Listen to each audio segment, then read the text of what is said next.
Is Jen there? Jen's not here, but I'm Ron now, and I'm running the Zoom. Hey, Ron. How's it going? Good. You look good. You sound good. Great. That's what I wanted. Well, I don't know about look good. You're generous with your compliments, but at least you can see me is what you're saying. Yeah. Very good. And let's see. And do you know where the Group 4 presentation is on the agenda? I don't.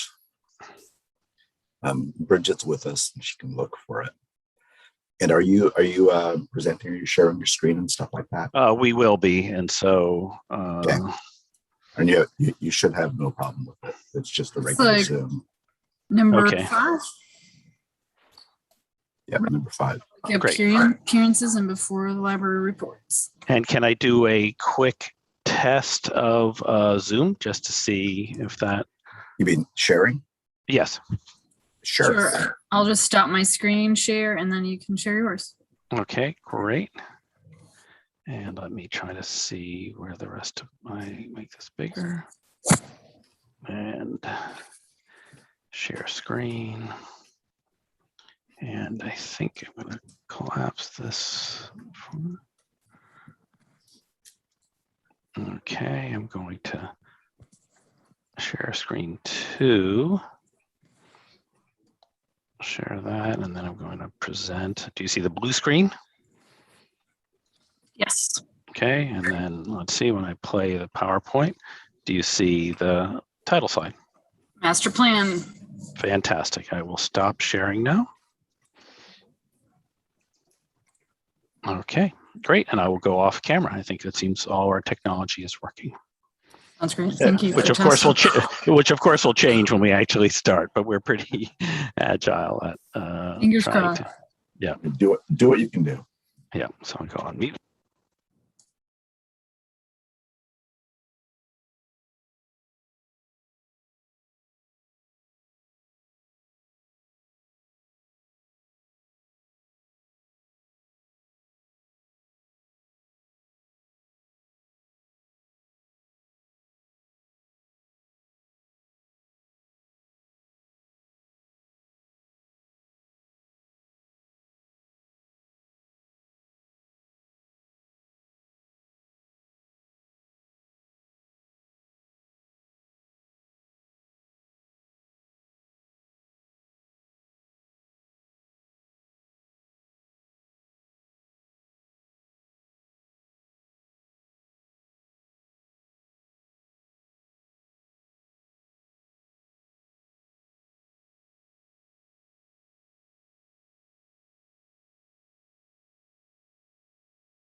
Hey, can you hear me?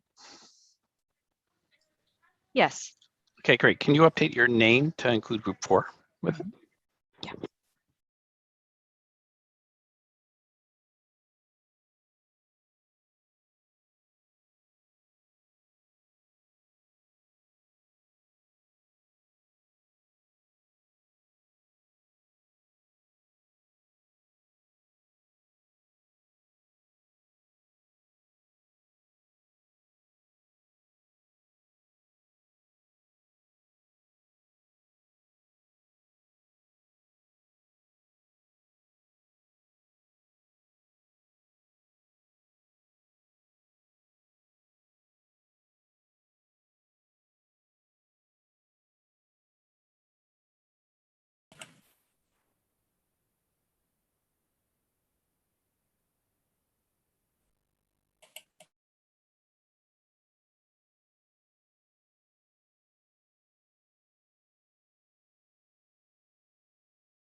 Hi, Jen. Hi, Commissioner Engbarth. How are you? Good. How are you today? I'm doing well, thank you. Good.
Hi, Fred.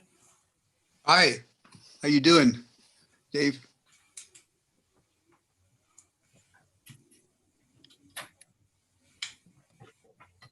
How's your Spanish class going? My Spanish class is now self-taught. Uh-huh. I progress by stages. I watch a lot of Spanish language telenovelas with English subtitles. Well, that's one way to get it. Yeah,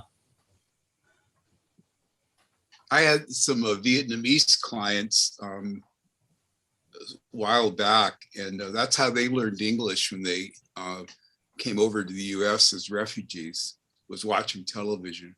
yeah.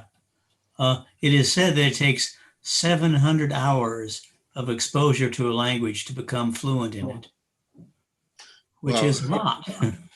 Yeah, that's a lot of time. Yep. It's one more reason to respect people that know 2 or more languages. True.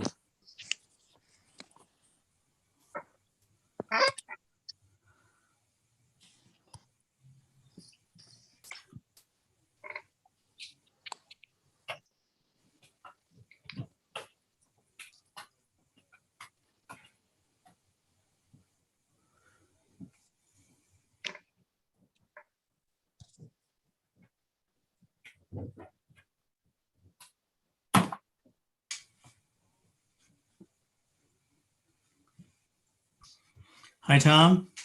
Hello, how are you doing? Hey, very well. Looking forward to a nice, quiet meeting, I hope. Oh, don't count Right. on that. Yeah, I've had such hopes before. Oh,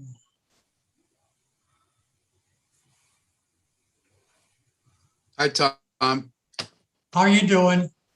Pretty good. How about you? I'm trying to figure out why my thing doesn't look the way it normally looks. Oh, it's always a mystery, any of this stuff on the computer system and on Zoom. Well, you look the same from this vantage point, Tom, for what it's worth. Can you see my picture? Does it have a name on it? It does, no, but it- it has the wrong name. It has A. Ah, Oh, yeah. You A. probably Curry, right. my wife. Yeah. Okay. Time to rename. You know how to Well, rename? The problem is I'm not finding, I'm gonna go out and start over again, I think. But it's easy. You just click on the little camera and it'll pop up with something saying rename, and you click that, and then it'll show your old name with an ability to override it with your new name. Aren't you technical? Yeah, well, decades of degeneracy.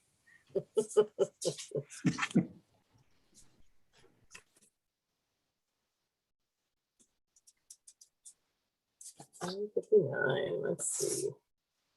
Hi, Deborah. Hi there. And there you are, T. Hauser. Congratulations. Well done. Yeah.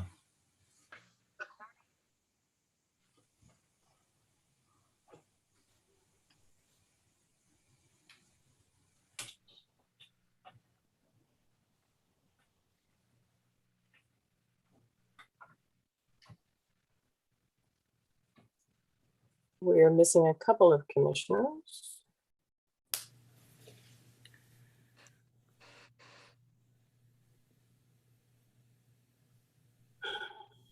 Hi, Deborah. It's Sam. Hey there, how do you feel? I'm Better? still, yeah, I'm getting better. Okay, good.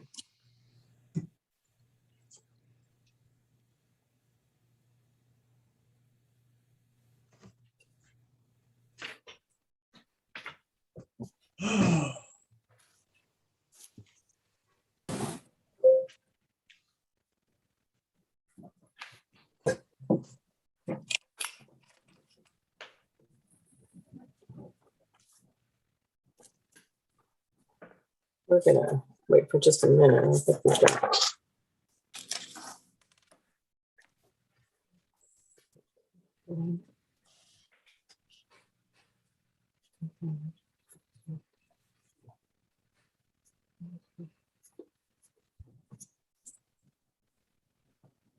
So Deborah, There you go. That's a nice ring. Why is Lawrence Jones Middle School calling me? well, Commissioner Doyle, Yes, Commissioner Heavenridge. I'm happy to read the, I got to say it right, Los 100 Thank you. resolution. I Pronouncing it Los 100. Hope that, I believe we're all here. All right, done. I'm going to. All right, I'm going to call the October 4th Library Commission meeting of Sonoma County. the Sonoma County Library Commission meeting to order at 6:02. This meeting is being held by a teleconference pursuant to Government Code Section 54953E1A and in compliance with the Brown Act. All right. And so I'm going to call the roll, and I'm going to have to call the roll every time we vote on something this evening. Commissioner Cahill, Here. Commissioner Elkin, Here. Commissioner Embar, Here, Commissioner Foxen, Here. Commissioner Hauser, Here, Commissioner Heavenridge, Here. Commissioner McKenzie, Here. Commissioner Mulford, Here. Commissioner Parker, Here. Commissioner Schneider. Here. Excellent, we're all here. Okay. And so we have several resolutions this evening, and we also are fortunate enough. Oop. We are fortunate enough to have Mr. Hernandez from Lucien with us, or at least he will be joining us. I'm not sure that he's here yet. And so he is joining us from another meeting. And so he is stepping out to thank us for this resolution and then stepping back into his meeting. So we want to be mindful of his time.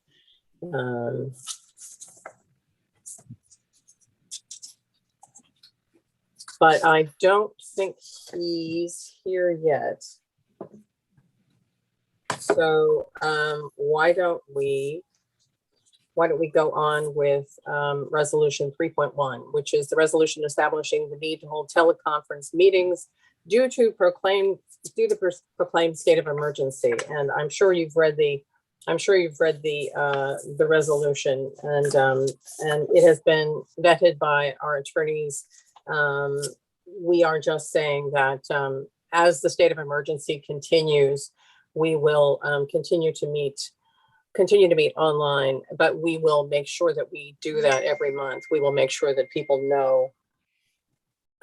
We will make sure that we do it publicly in every meeting so that everyone knows that we are continuing to meet electronically. Should we decide to meet in person, then of course that will change things. But these resolutions are necessary. So I'm not going to read the whole thing, but if someone wants to move to approve this resolution, I'll go ahead and move to I'll accept. second. thank you very much. Any questions, comments? I have a question, please, Deborah. Am Sure, I sure. am I understanding that we're going to basically approve this resolution every month? Yes. Yes. Okay. Yeah.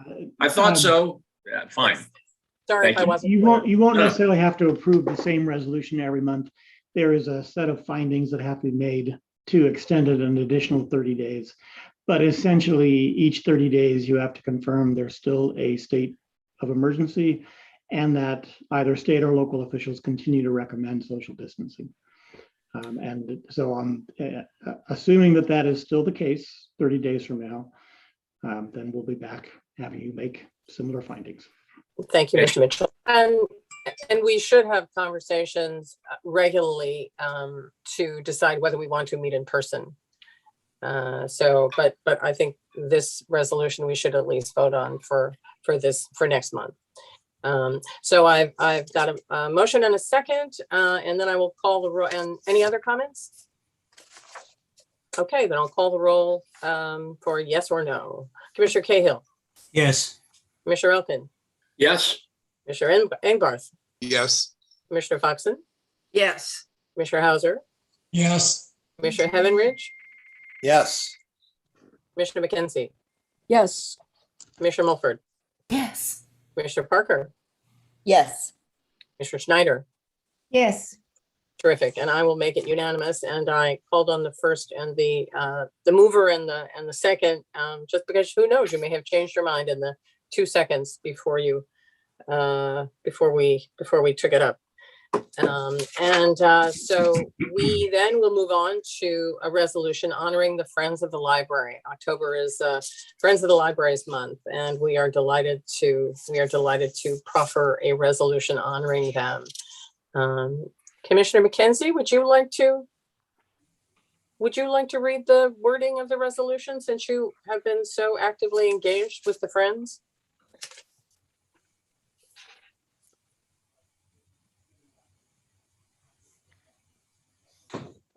Commissioner McKenzie? I'm sorry. I said I'd be honored to do that. I love Oh, the Friends of the Library and all their forms and all their locations. And Wonderful, you went silent. yeah, it'd be helpful to me if the resolution was on the screen so I could read it. Ms. Swenson, could you pop the resolution up? Fabulous, thank you. So whereas the Sonoma County Library has 10 distinct Friends of the Library groups that represent communities and partner with library branches across Sonoma County, these 10 groups are the Friends of the Cloverdale Library, Friends of the Healdsburg Library, Friends of the Petaluma Library, Roanoke Park Cotati, Friends of the Library, Friends of the Santa Rosa Libraries, Friends of the Sebastopol Library, Friends of the Sonoma Valley Library, Friends of the Sonoma County Wine Library, River Friends of the Library, and Friends of the Windsor Library. And whereas the work of the Friends highlights on an ongoing basis that our library is a community hub, providing opportunities for all to engage in the joy of lifelong learning and to discover, learn, and share with others. And whereas the Friends understand the vital importance of well-funded libraries and work to ensure that our library has the resources it needs to provide a wide variety of services to all people. And whereas the Friends' gift of their time and commitment to the library sets an example for all in how volunteerism leads to positive civic engagement and the betterment of our community. Therefore, I'm losing this here, sorry. Therefore, let it be resolved by the Sonoma County Library Commission that the members of the Sonoma County Library Commission hereby express their heartfelt appreciation for all members of our Friends of the Library groups and recognize their hard work and valuable contributions to the Sonoma County Library. I'm going to call that a motion. Do I have a second? Second. All right. And any comments, any discussion? We're so lucky to have them. All right, then I will call the roll for that one. Commissioner Cahill, Yes. Commissioner Elkin, Yes, enthusiastically. Commissioner Engelbart, Yes. Commissioner Foxton, An absolute yes. Commissioner Hauser, Yes. Commissioner Heavenridge, Yes. Commissioner McKenzie, Yes, a heartfelt yes. Commissioner Mulford, Yes. Commissioner Parker, Yes.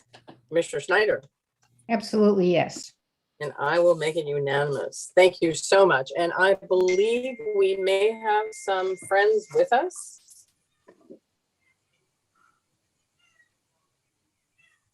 Does anyone have, are there friends that would like to say something?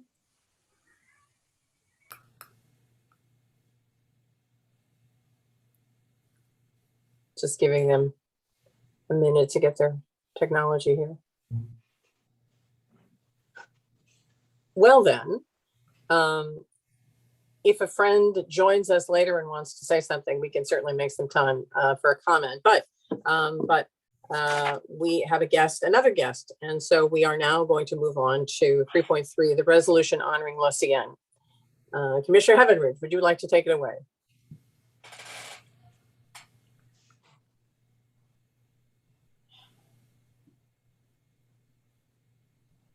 Commissioner Heavenridge?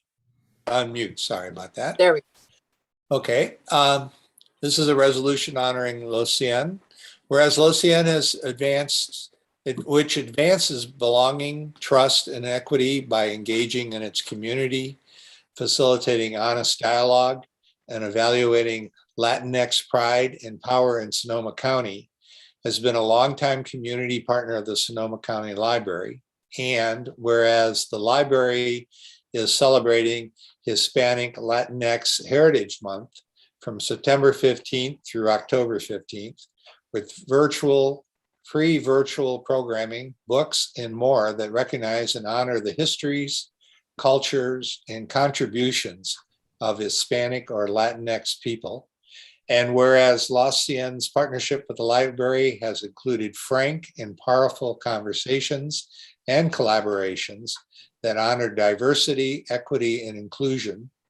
And whereas Los Cien, its leaders and members have been key supporters of library services in Roseland and elsewhere in the county. Therefore, be it resolved that the Sonoma County Library Commission recognizes the extraordinary community partnership between Sonoma County Library and Los Cien. All those. Oh, good. I'm going to take that as a motion. And Commissioner Engbarth, would you? Yeah, I'll go ahead and second it with just a comment that it's coincidental, but Los Cien celebrating its 12th anniversary effective October the 1st of 2021. So this is a well-timed resolution. I think we knew that, and that's why this is happening. Perfect timing. It is. All right, then I'm going to, I'll call the roll for the proposition. Commissioner Cahill. Yes. Commissioner Elkin. Yes. And Commissioner Engbarth, you've given us your vote. Yes. Commissioner Coxon. Yes. Commissioner Hauser. Yes. I'm going to count Commissioner Heavenridge as a yes also. Commissioner McKenzie. Yes. Commissioner Mulford. Yes. Commissioner Parker. Yes. Commissioner Schneider. And I will make it Yes. unanimous. And we are delighted to have Mr. Hernandez here to actually accept the resolution virtually. So if you'd like to say a few words, sir, we'd be delighted to hear them. Thank you so much for your work. Good evening, and thank you, Chairwoman Doyle, commissioners and staff. I just want to say, and also Commissioner Fred, reminding me that 12 years ago, when we started with just 7 participants in the back room of Mary's Pizza, I had no idea where this was going to go. I had no idea of all the disparities and inequities that we had in our community, but I was focusing on trying to really bring the Latino community together, starting small, and trying to be able to support each other and encourage each other, believe in each other, to be able to move forward to make a difference in our community. Today, we reach out to well over 2,300 participants and members. We have affiliations in Marin, Napa, Mendocino, doing well. And we are just extremely not only excited and appreciative of this resolution that the Sonoma County Library Commission is giving us, but also the participation that when I grew up, I didn't have a library. And I never went to a library. And I've got to tell you, in 12 years of my interaction with your organization, I've learned a lot. And there's nothing more than what I could say when I use the word orgullo, pride, proud, and what a tremendous feeling having a library now in Roseland. And I want to thank you all for moving that forward and letting you know that the Los Cien in our community is going to be as supportive as we possibly can in whatever initiatives that we can do, not only to serve our Latino community, but the people of color, but our whole community. And again, I thank each one of you for all the service that you give. I know what it takes to be on a board. And again, I want to leave by saying that we are definitely wanting to continue our partnership and take it to new levels as we take our county of Sonoma to new levels in so many different areas. So thank you very much. Thank you for this opportunity. I don't always go out and talk a lot, but I'm speaking and delivering this from my heart and the passion I have to work with all of you. Thank you. Thank you. Thank you very much. We are Thank you. honored that you took the time to see us. All right. Anybody you. else have any? You are Yes. so welcome. Could I make a comment, please, Chair Doyle? Mhm. Mr. Hernandez, this is Barbara McKenzie, and I have been a member of LOCN now for a while. And I just want to tell you how much I've enjoyed the luncheons, especially the just huge, happy, exciting, and enthusiastic luncheons that I used to have. Looking forward to those again.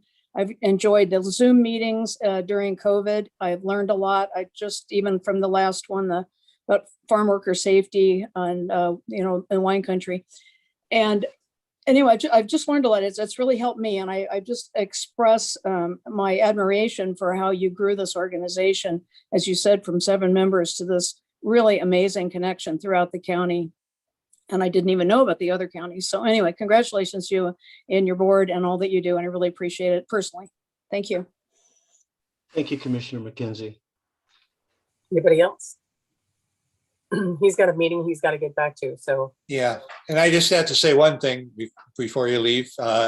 What's amazing about when we were able to do the lunches was the way you've been able to bring the community together. I mean, it's not just Latinx people, but it's a whole community, and we've all really learned from that, from each other. And I think that's an amazing value to the organization. And thank you for what you're doing, and thank you for your collaboration with the library. Thank you, Herman. Thank you, Commissioner. Thank you, Commissioner Heavenrich. Good to see thanks you very too. much. All right, then, if there are no other comments, we are going to move on to public appearances. And I believe we have a public comment. Yes, we had one public comment submitted via email. Dear Sonoma County Library Commission and Director Hammond, thank you for your efforts to move the Sonoma County Archives collection out of harm's way. After reading the director's report in which the archives is discussed on page 3 under historical records, we have the following questions. Will access to the archives collection coincide with expanded hours for the Sonoma County History and Genealogy Library? The H&G Library is open for public visits only 2 hours a day, Mondays and Tuesdays, 1 to 3 p.m., and Wednesdays through Fridays, 11 to 1 p.m.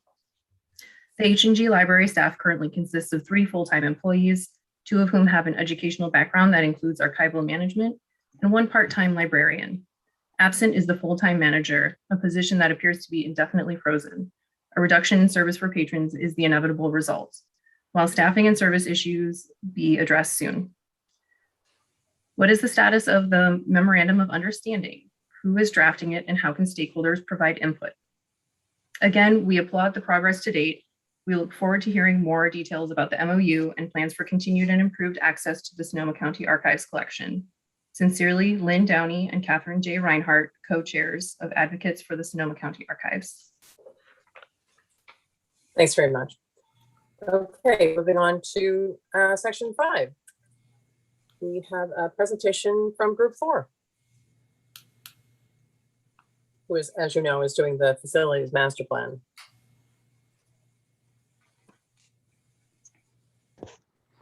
And Ann, you're going to give an intro? I would love to give an intro. So tonight we have David Schnee, who is the lead architect for the facilities master planning process.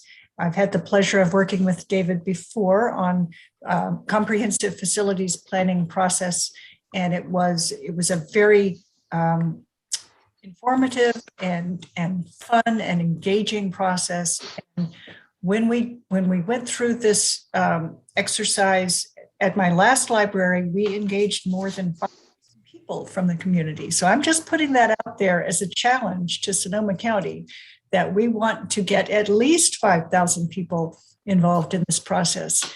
And David's going to walk you through what they have planned for us. I think it's going to be very enlightening for you, and it'll be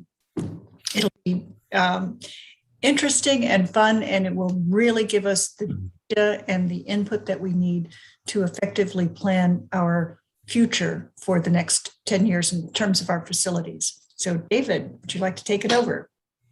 Yes, thank you so much, Anne. And my audio good? And do you see my screen? Okay, fantastic.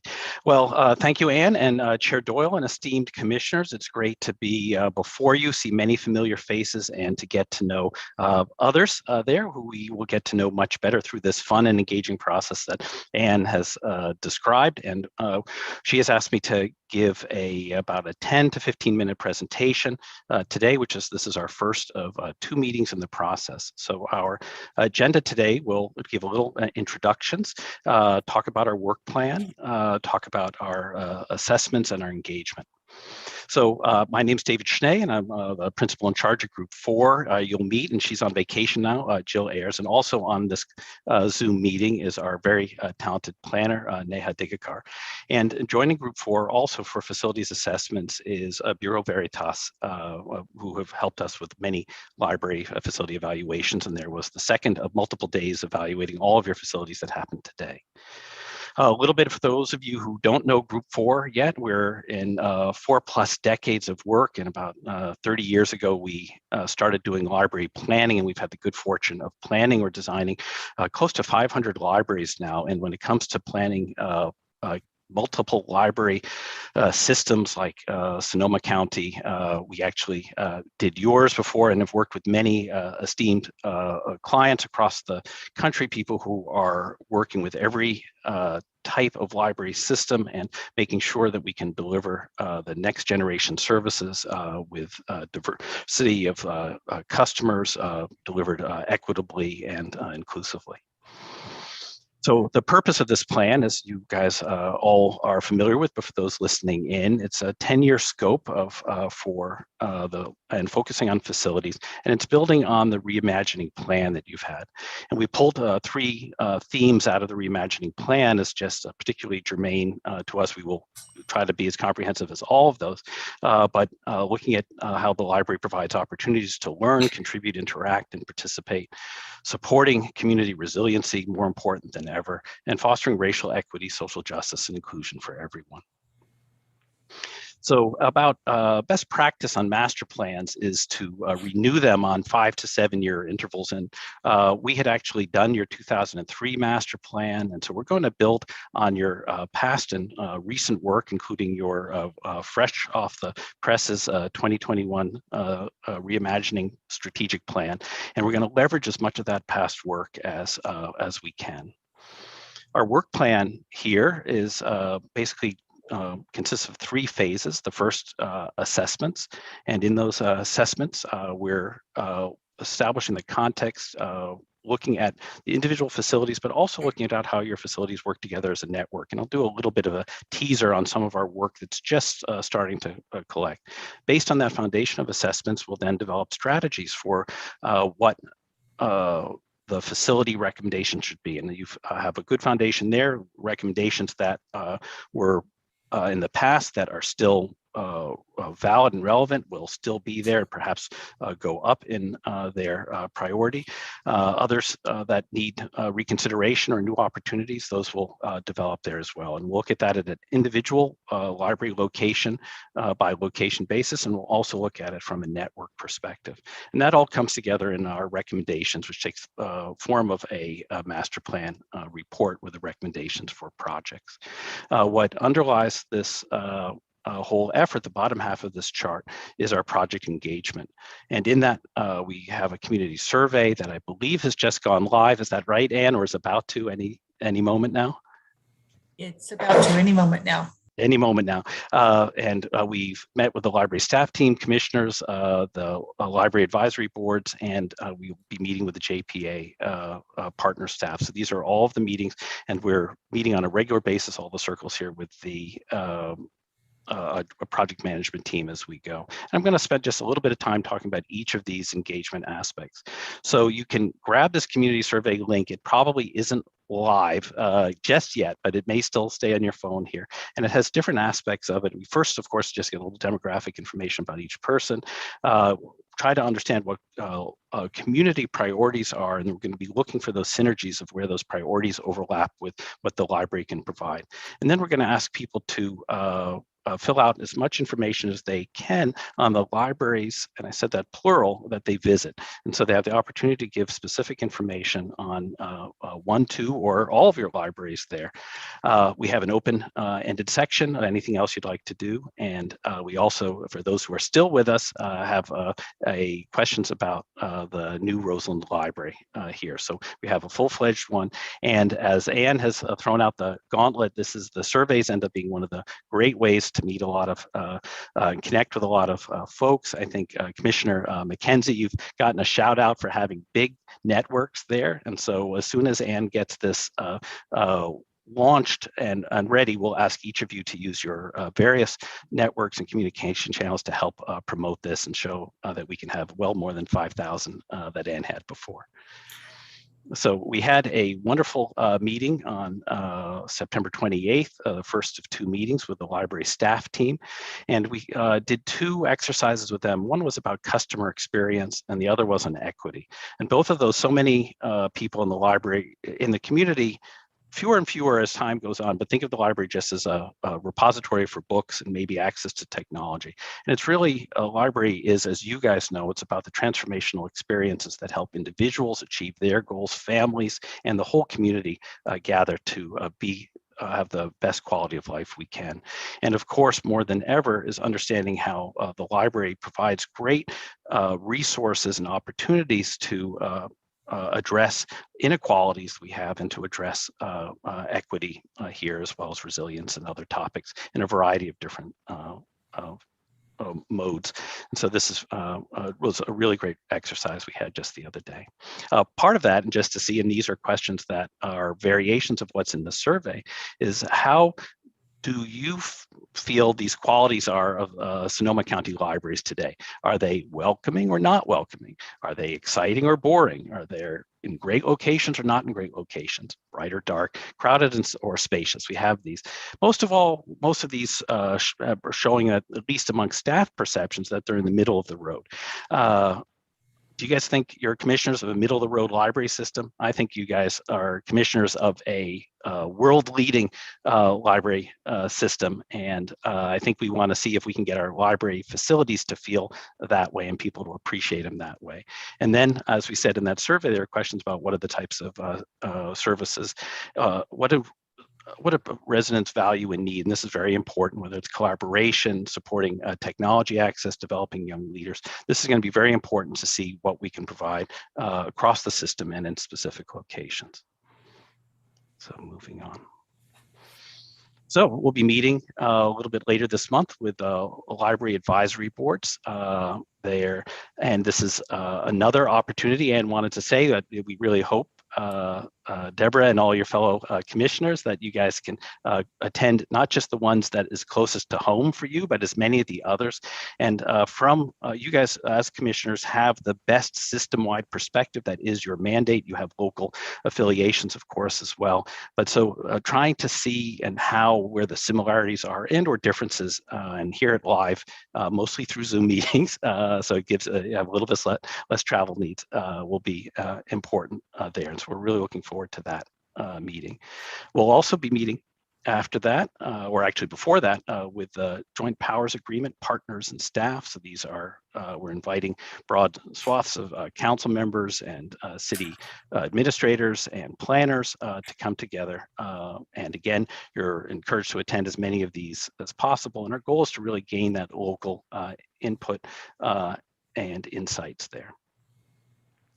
So as I had mentioned, we, a part of our analyses and assessments at the beginning is to look system-wide. This should have a big draft on it here, and the library's partner and frequent collaborator with Group 4, Orange Boy, is doing what we call customer mapping. And so each of these dots that you see here is the approximate home location of a resident in Sonoma County who has taken assigned out borrowed a book or had a computer transaction in a library, and they're color coded to the library in which they're located. And what this is often done when we plot it across the whole county and overlay it to where the residential areas are, is that we see that the Sonoma County Library, as you guys know, has excellent geographic coverage.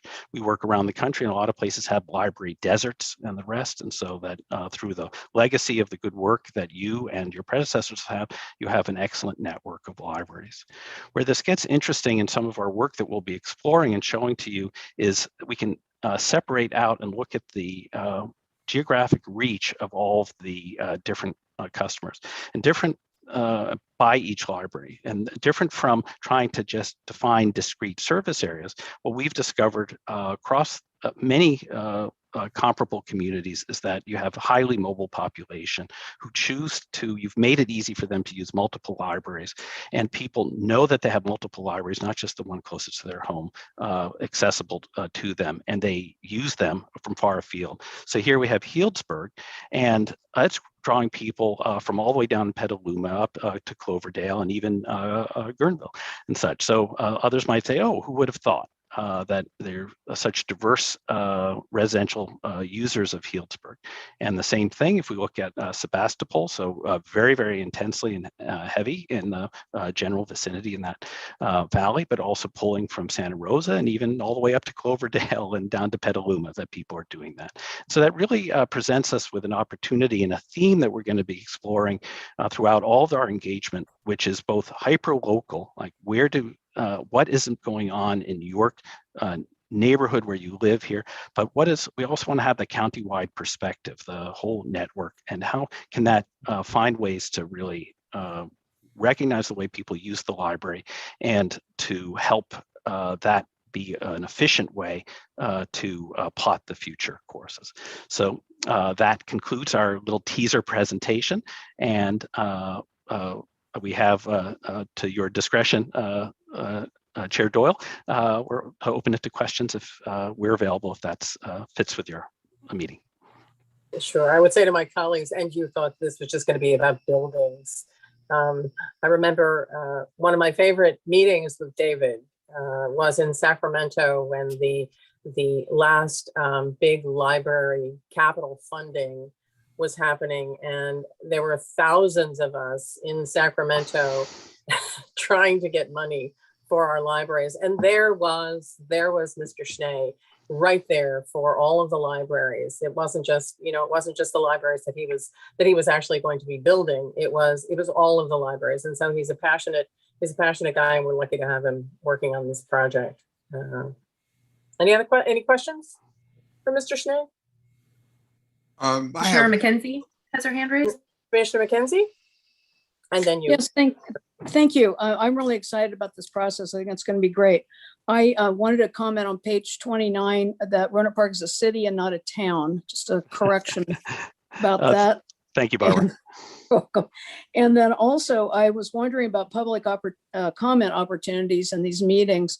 And I maybe you could amplify the information we've gotten so far. It seems like there's a 1 hour meeting for all the labs and a 1 hour meeting for the JPA partners. And that doesn't seem like, I'm sure that you have a greater, plan to hear from people than that. And also just in terms of the public comment and whether the surveys are only online or not. And also who, if this is the process, who's going to be speaking for the archives? How would we get that as part of the mix? Those are kind of a jumble of questions, but that's what I was wondering about. That's great. I think I caught many of them. And do you, Deborah, should we try to respond as we go on this? Is that? Yes, if you, or Okay. we can, were you planning to do that at a separate time? We can. No, I think it can be fine here. I just want to, this being the great. first one under your Thank chair, you. and just wanted to make sure we're Thank doing you. this correctly. And Anne, I may ask you to help on some of that. So excellent questions. And I think the principles behind what you're talking about and asking about, Barbara, are excellent and very close to heart. We want to have the maximum input, and we want it to be quality input. And so when we recognize that doing it in different channels, I don't know if we worked out yet whether we would have paper ones as well, but that is a very common thing that we can do, and we will definitely discuss having the survey in that format. And there are a lot of people to engage here. There's a particular scope to our contract and within that, but we want to maximize as much as possible. And so it's leveraging conversations that you can suggest that the library can have. And I think through Anne at the project management team, we hope to get as many folks as possible in quality conversations. So we look forward to be able to report to you in further detail how we've been doing that. Commissioner Engbarth? Yes, just a question. I think, Barbara raised it as well on the meetings with the labs and the JPA. It looks like it's only going to be 1 hour for all of them collectively, or are you going to be breaking them down into other meetings? We haven't designed them fully yet. We did have, as you saw with the library staff team, we had 40 people in that meeting, and we were able to, through our techniques of facilitation, get a lot of deep engagement. That was a 90-minute facilitation. So I think I don't know if it's, we can still get those people's time in their busy calendars, but we tend to break into small groups. So we give people opportunities to hear and report back. And so I think Commissioner Engbarth, I hear what you're saying, and I'm thinking, okay, we have to make sure there's a lot of people and there's a lot of things to share. We know each of the library advisory boards is passionate about their library and has a lot of thoughts and ideas that we need to receive. So we got to make sure that we have the right mechanisms in addition to this specific meeting where they're all together for us to make sure we can hear those. So you're flexible, as we hear, that if it looks like you need to change the types of meetings or the way of getting the feedback, that you're up to doing that. Absolutely, we have to make it successful is what's most important. And we use our well-tried kit of parts and tools for it, but we adjust it to each situation. And so we're just launching here, and these are great questions. And then I had one question that, since you brought it up about a library desert, I'm wondering about how we're going to access the people that are up on the coast, up in Sea Ranch and that coastal area where we have users, but we don't really have a physical presence. Yeah, it's an excellent question. We have experience with lots of different types of libraries, including many, many systems with rural libraries. And so there are a variety of techniques that you, of course, in your system have some of those outposts and different types of means of service for it. And so that will be part of our assessments and looking at strategies for that as well. Okay, thanks. Other questions? Well, thanks very much. We look forward to this. And I believe I speak for all of the commissioners when I say that we'll be there. Great. Speaking of that, Deborah, could the notices be sent to everybody collectively so that we know when the other lab meetings are? I guess they're all happening at the same time, so we'll be able to go to all of it anyway. I'm sorry. Generally, well, I will check on that, but yeah. Good question. Good question. Okay, thank you very much. Commissioner Elkind has his hand raised. Oh, I'm sorry. That's okay. This is a question for you, Deborah. I saw the invitation that went out to the JPA members. Is it okay for us to personally forward that to city council members, city managers, other city staff that we may know that may or may not be on the invitation? I think that's a terrific idea. Director Hammond, would you have any objections? I have no objections. That's absolutely fine. Okay, just want to encourage them to attend if they can. Thank you. Great idea, and other commissioners can take your lead. So the more the merrier. This is almost, I don't want to say phase 2, but this is yet another area of the reimagining plan, and the more voices we hear, I think the better, the more valuable it would be for the library and for our efforts. Okay, library reports. Excuse me, Chair Doyle, we did have Commissioner McKenzie with her hand raised, but it's lowered now.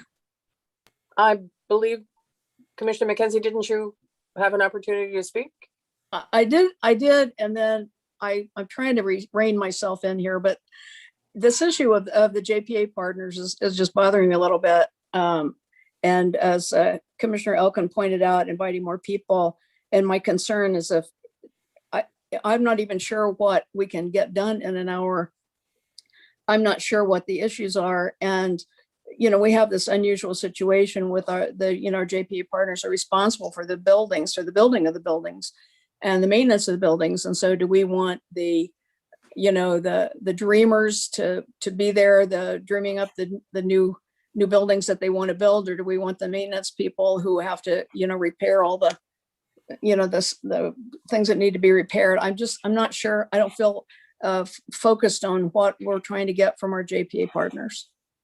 And if I could jump in there just a little bit, I think at this stage of the project, it's a introduction to that this process is going on and what our scope is and the multiple channels we have to get input from them, including additional follow-ups and conversations. So I think I would still say, because the invitations have already gone out, I think we're going to stick to this 60-minute time, but we will find a way to make it constructive and engaging and fun for those who attend. And it's a wide range, different audiences for both of those, and their time is very precious.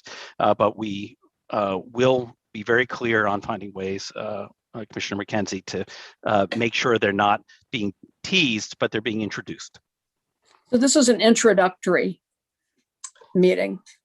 Yes, to the plan and the process, to information that we're going to want to get from them for sure. And so the exact other channels for follow-up, we'll have to think about what those are in detail. But we definitely, it's essential that the library advisory boards and the JPA partners have their voices are definitely heard in this process. There's no question about that. So we will find a way to do that. And it sounds like rather than an introductory meeting, it's a first meeting. I think a different nuance, but any other questions? I don't see any more hands up. Okay. And that you're definitely right. We have, particularly with the JPA, we have already built in a second in return to them. Chair Doyle. Super. Thank you. Okay, then we will now move on to library reports. All right, thank you, Chair Doyle. Jen, can we bring up the library report?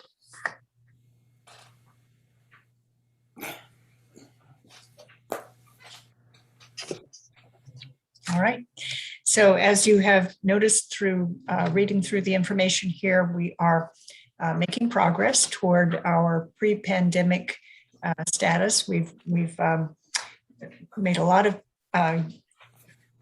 progress toward our checkouts of both physical items, and the digital items continue to be very popular. Big news this month was we had our first in-person programming, and it wasn't in the libraries. We're not quite there yet, but these were things that happened outside the libraries within the community. One in Petaluma, and it had 38 attendees. And then we had 2 story times in Healdsburg. The first one brought 25 attendees, and the second one brought 60 people. And Miss Charity said she had a family drive all the way from Kenwood. They used to be avid Storytime attendees. And her youngest, who was not 2, had not yet been to an in-person Storytime. So it was his first, and that was really special. So I'm glad that we're able to make that progress, and I'm looking forward to when we can have those programs in the library again.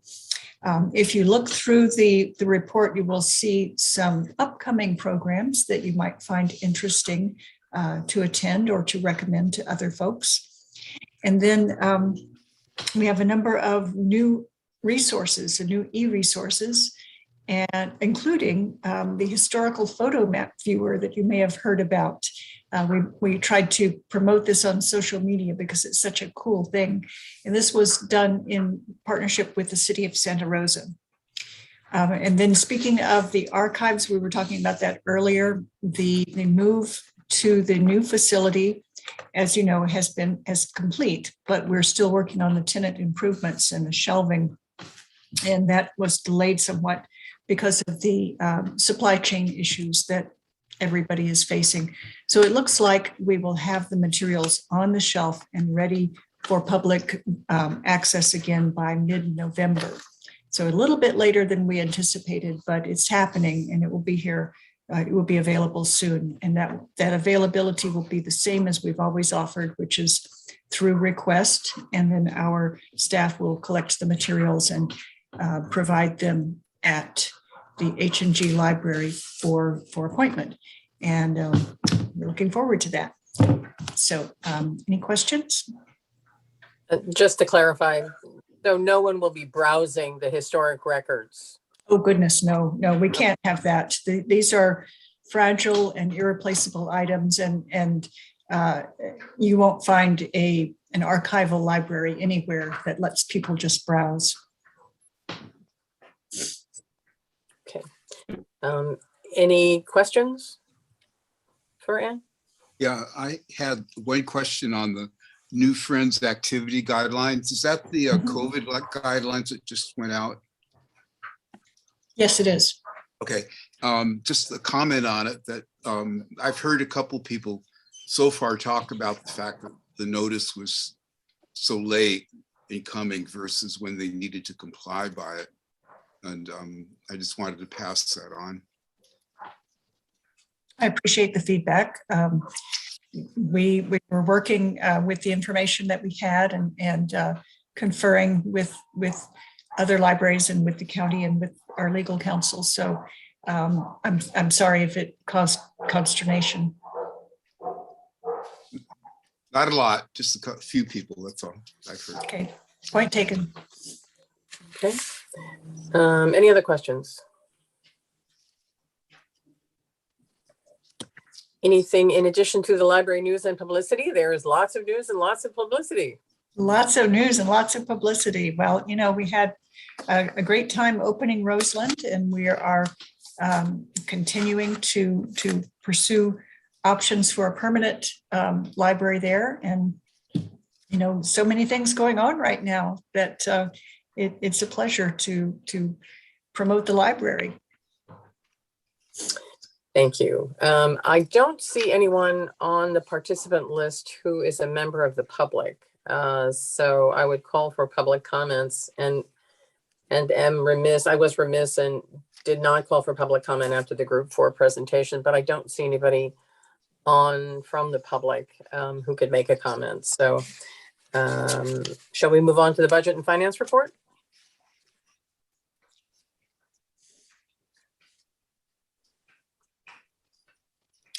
Randy, are you with us for this part?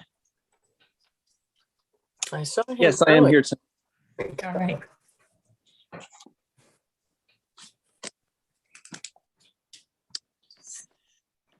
If we could start actually on the summary page, I think that would be most helpful.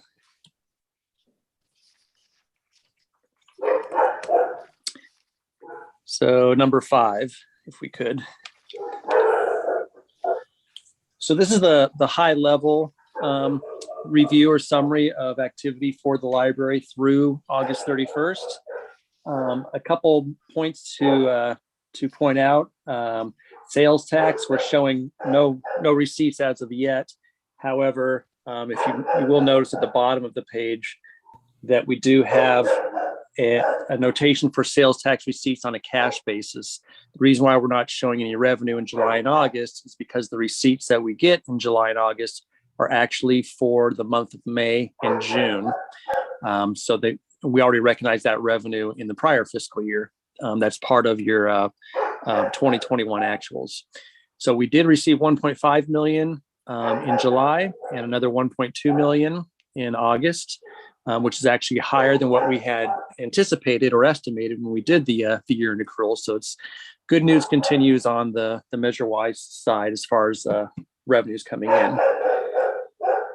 The only other item that I really wanted to point out, again, is capital expenses. We're continuing to keep up with capital projects.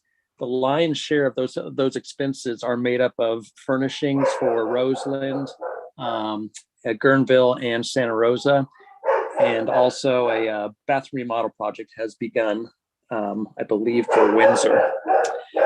Everything else is still relatively calm.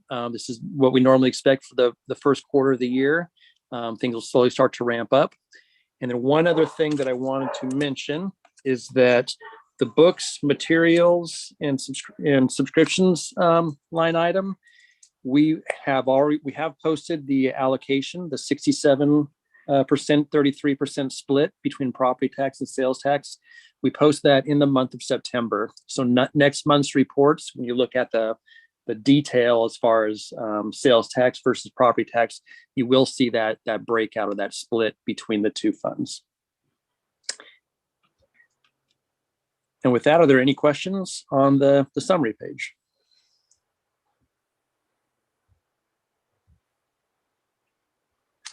Hearing none.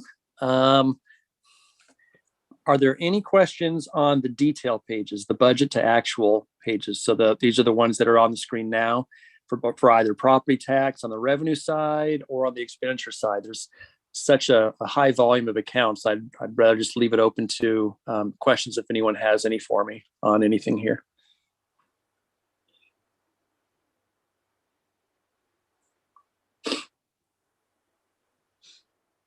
Okay. Well, again, hearing none. I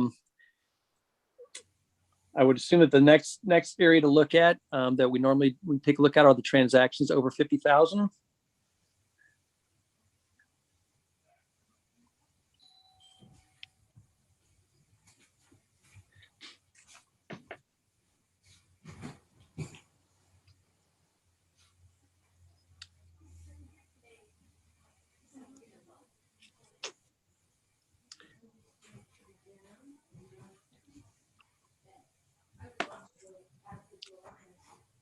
I don't recall what number that is on the agenda.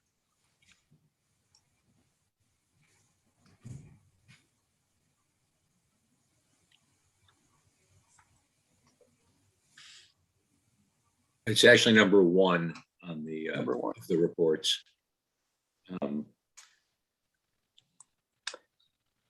Okay, thank you. Thank you, Commissioner. Again, not a lot going on in August. The largest expense was for furnishing for Santa Rosa, that's the 79,000. And then we have the recurring retiree insurance premium to the P&A group.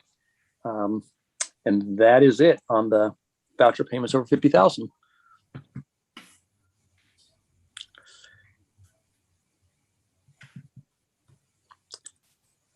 Again, I skipped over the bequests and the gifts and donations. Nothing has really happened yet through the end of August in either one of those funds. So at this point, again, I just open up to any questions that anyone may have regarding these reports. There don't seem to be any surprises. Commissioner Schneider has her hand up. Mr. Schneider.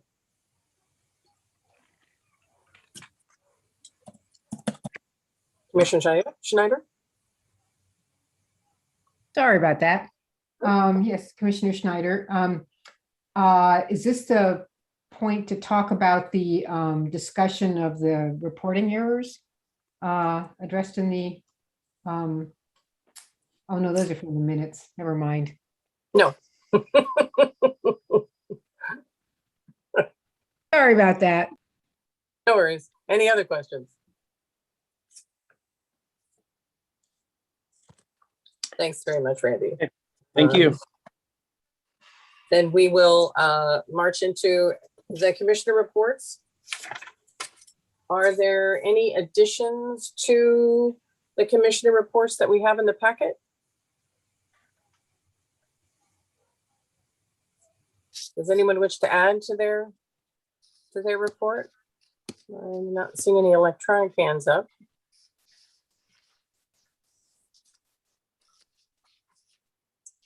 Okay, then I will, the chair report is next, and you may note that there is there's an attachment to my chair report. It's the language of Measure Y, and if you recall last month, I included notes from the Measure Y Oversight Committee. I'm the liaison, and I attended that meeting. They are in the process of putting their report together for the year, and I wanted to remind the commission of what the charter of the Oversight Committee is, because some of you may not have been here or were new when the last Oversight Committee report came in. So it would behoove you, I think, before the next meeting to make sure that you review this and have in your mind what the responsibilities of the Oversight Committee are, because we want to have a learned conversation about it next year, or next month rather.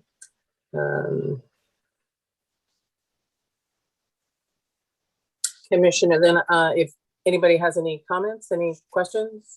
Deborah, I do. On just a general comment, I've tried when I first got on the commission to find this information, and I received it from Jen when she gave me the orientation packet.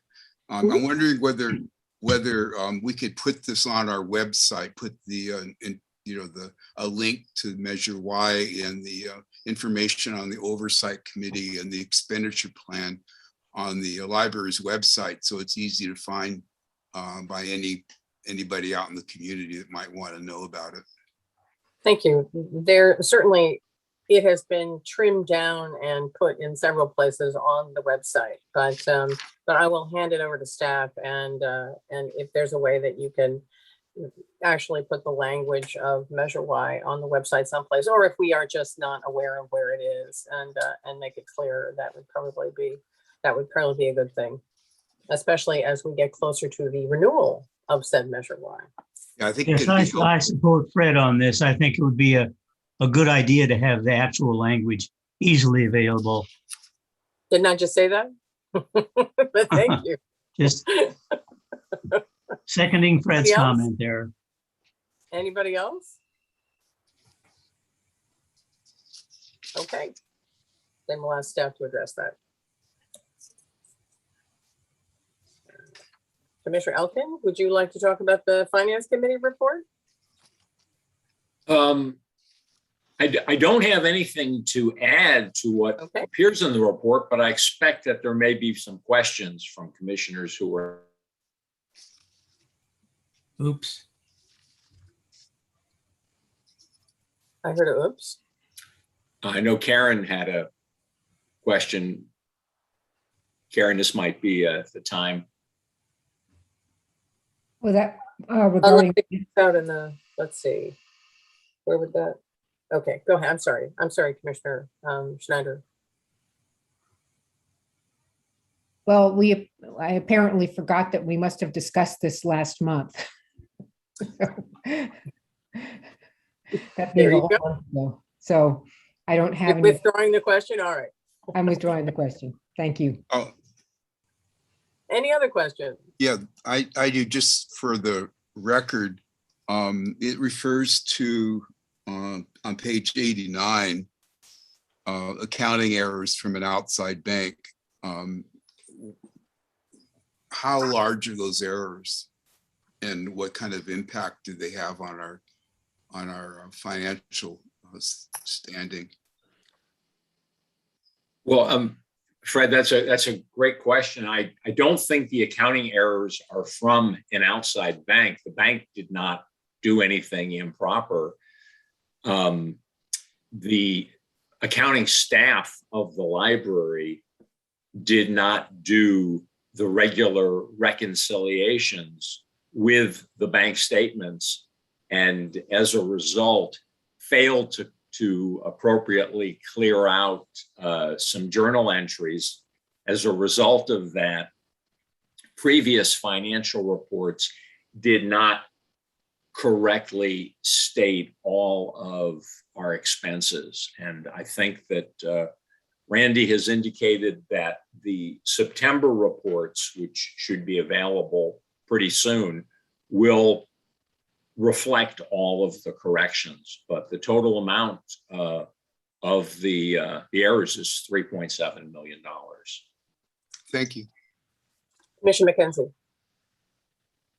Yes, I unfortunately can't see that's what page this is, but I made a note that on page 90 in the minutes. Is that where we are?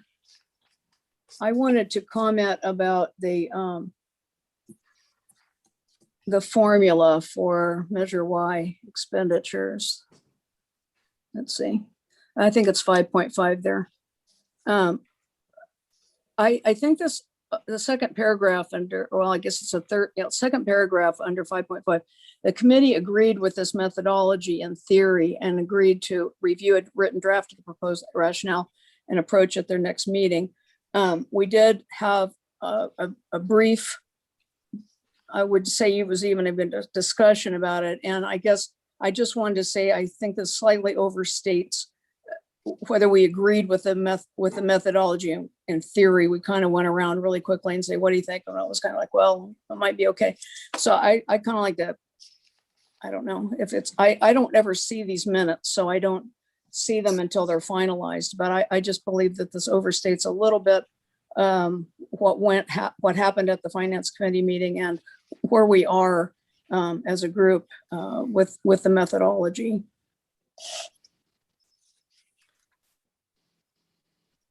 Noted. All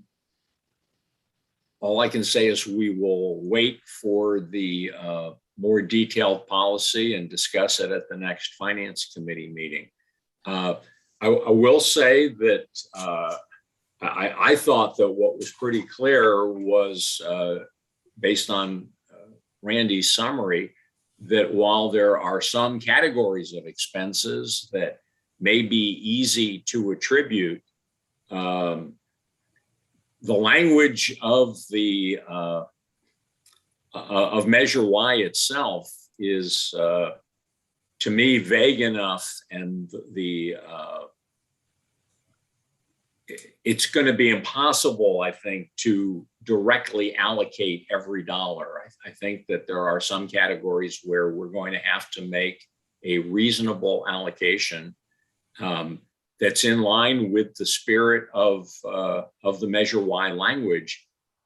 I don't know that we're ever going to be able to get to a point where we can specifically allocate every single dollar. That's my personal view, but I'll wait to see the language that's drafted, and certainly welcome input and discussion if somebody has a better way to do it. Commissioner Elkins, I don't disagree with that. I just feel that these minutes kind of overstated how close we were to an agreement. I think we just wanted to talk about it some more, flesh it out a little bit more. And like I said, as far as I know, the committee members on Finance Committee don't ever see these minutes before they appear in the agenda. So we don't really get a chance to comment before they're here. And so I just wanted to make that public comment. We've been working on this with this question of formula or methodology or whatever for a while. And we've all, I think, want to make sure that it's in writing and well understood by everyone. So I just think it just overstated the point just a little bit. But okay. Thank you. Thank you. Commissioner Schneider, you have your hand up, or is that from before? I actually have my hand up. Sorry. There we go. I actually do have a comment. I'm retracting my retraction, I guess. The Commissioner Engbarth had made reference to the section of the finance minutes that address the accounting error. I will say that I was a little unclear on reading the paragraph that begins, "For payroll, the county wires funds into the B of A account." It was really not clear to me reading this paragraph that it was the library's accounting system that was at fault. So I would recommend just clarifying the minutes here, that the library was not doing a good job of reconciliation. Thanks. Commissioner Elkins, are you all right with amending that? Yes, I am. I'm only hesitating because I'm not sure on what the process is for amending the minutes. May I speak? This is Tom Hauser. I think the committee has to change the minutes and they haven't been asked to approve them yet. So we need to note that for our next meeting. I would agree with that. I think the minutes need to be changed by the committee, not by the board. Okay. All right. So let's, Jen, could you please make a note and we'll have the review of the minutes be an item at the beginning of next month's Finance Committee meeting. Certainly. And Commissioner Cahill has his hand raised. Commissioner Cahill. Yeah, not to get overly technical, but I think that the electronic recording of the committee meeting is the actual minutes. What we're seeing is a summary of that recording. Oh, so I'm not sure how important it is to try to figure out after the fact what we wish the written minutes had said. Well, I'll get a little technical. Once minutes have been approved by a body, they become the official record. And so if there's a question as to whether the written minutes accurately reflect what was done, reference can be made back to the recording, but the written minutes are the final word on what occurred at the meeting. So Jeff, would you agree that we should review and revise the minutes at the beginning of the next Finance Committee meeting? Yes. Okay. Could I suggest, rather than take up lots and lots of the Finance Committee's time, if those who have had suggestions about the minutes, if you could send them to Commissioner Elkins and myself, just so that we can then at least have draft language ready for you to take a look at, as opposed to spending a half an hour on it. That's a great idea, and I'm happy to take a crack at making the revisions based on the comments that Barbara and Karen have made. All right. Okay. Would you suggest that I then send that out to the committee in advance of the committee meeting for their input? Yes, that's a good idea. Okay. All right. Jen and I will take that offline. Thank you. Okay. All right. Thank you very much. Now you're doing the work. I was trying. That's okay. I have to do it anyway. I might as well. No, I think I've got the concerns. I think I can do this. Okay. And I appreciate the input from both of you. Yeah, absolutely. Okay. So the Finance Committee report, the Historic Records Commission report is in the packet, Walt Fraser has been reappointed to the Measure Y Oversight Committee for Sebastopol. Let's see, on to the consent calendar. Commissioner McKenzie has her hand raised. Commissioner McKenzie. Yeah, I'm sorry, but under the Historic Records Commission, I think it was, oh no, wait, page 90, wait, this isn't right. I guess it is page 93. Sonoma County has assumed the lease for the archives. Is that correct? I was surprised to know that. I hope it's true. That is true. Great. Thank you very much. I do think that it's important that we call them the historic records. They're not all archives. Those materials out there are just not all archives. And I think that it's important that we, as we move forward, we just keep reinforcing that.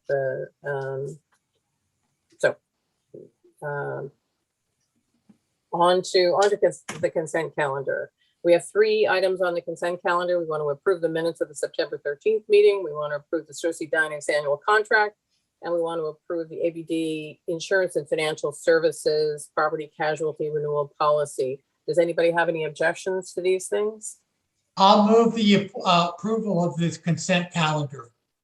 Second. All right. Discussion? Any discussion? Yeah. This is Commissioner McKenzie. I had a question about the insurance policy. I'm happy to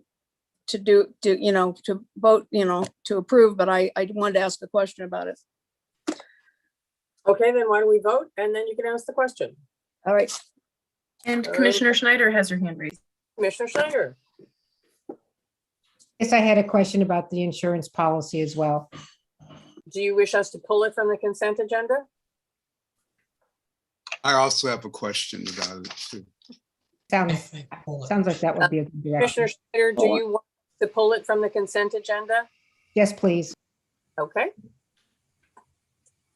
Then let's see, the consent agenda will be the minutes for the September 13th meeting and also the Cersei Dynex contract.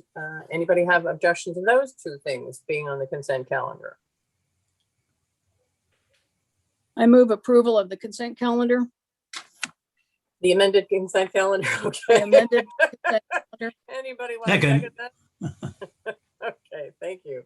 I'm going to call the vote. Commissioner Cahill, Yes. Commissioner Elkin, Yes. Commissioner Engbar, Yes, Commissioner Foxen, Yes. Commissioner Hauser, Yes, Commissioner Heavenridge, Yes. Commissioner McKenzie, Yes. Commissioner Mulford, Yes. Commissioner Parker, Yes. Commissioner Schneider. Yes. All right, I'll make it unanimous. Okay, let's talk about the insurance policy. And Commissioner McKenzie, your question was first. Let me unraise my hand here. Yes, I had on page 105. It's possible to get that up.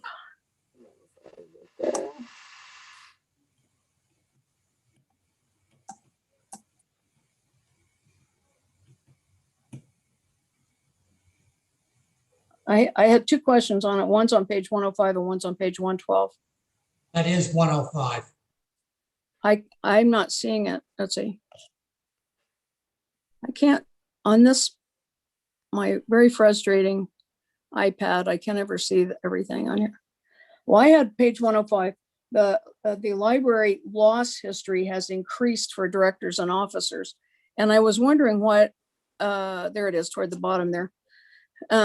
That's not our library, probably. I guess that's libraries in general, but I was just curious how that could be. I mean, and what situations are directors and officers being, having cases brought against them? That's one of two questions.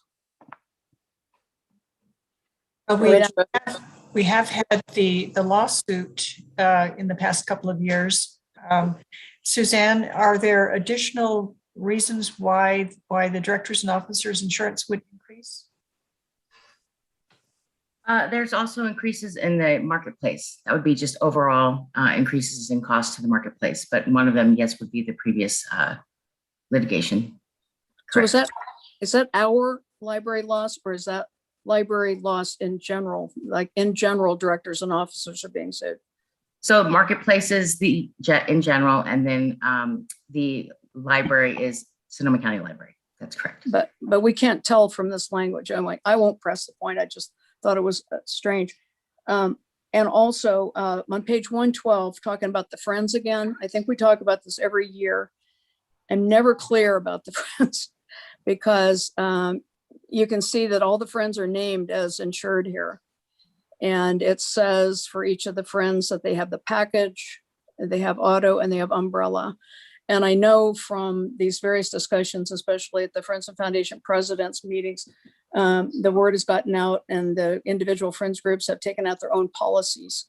So I have two specific questions. One, do the Friends need their own specific policies? And two, the offsite, which used to be the extra sites that the Friends had, other locations, they used to be listed. Their addresses used to be listed, and they're not now, which makes sense to me. But I just clarify, if someone would please, the coverage for the Friends and the necessity for them to have their own separate insurance policies. Give me just 1 second. Because the addresses for the Friends are listed on page 13, which is 121, if I'm not mistaken. Yeah. So it does not include any offsite locations, which I agree with. but I just want to verify that.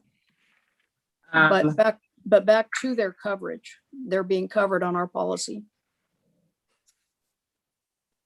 Yes, and can you also look at page 123 and make sure that that is not any of the properties of the buildings on Yeah, I did. on the schedule of values? Yeah, I did look at that.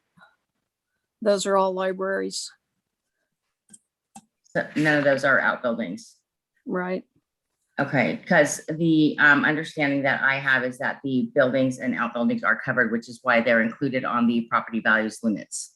So that is the correct, and that is what the conversation has been back and forth with the broker, with a misunderstanding through the library, which is why we've been continuously going round and round. The Friends only need to have volunteer accident coverage and workers' compensation coverage. I don't know how, excuse me. Oh, I'm sorry. I'm out of turn. They don't have any workers, so I don't know why about the work comp. I don't understand that.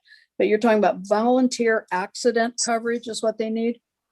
Yes, volunteer accident coverage. And well, they're not covered under the library's workers' comp coverage because they're not employed by the library. They're separate 501c3 organizations. And again, this has somehow gotten completely I don't know, just taken out of context. I can't explain because I haven't been at all the Friends, Foundations, and Presidents. Sorry, there's so many acronyms, but Friends, Foundations, and Presidents meetings. And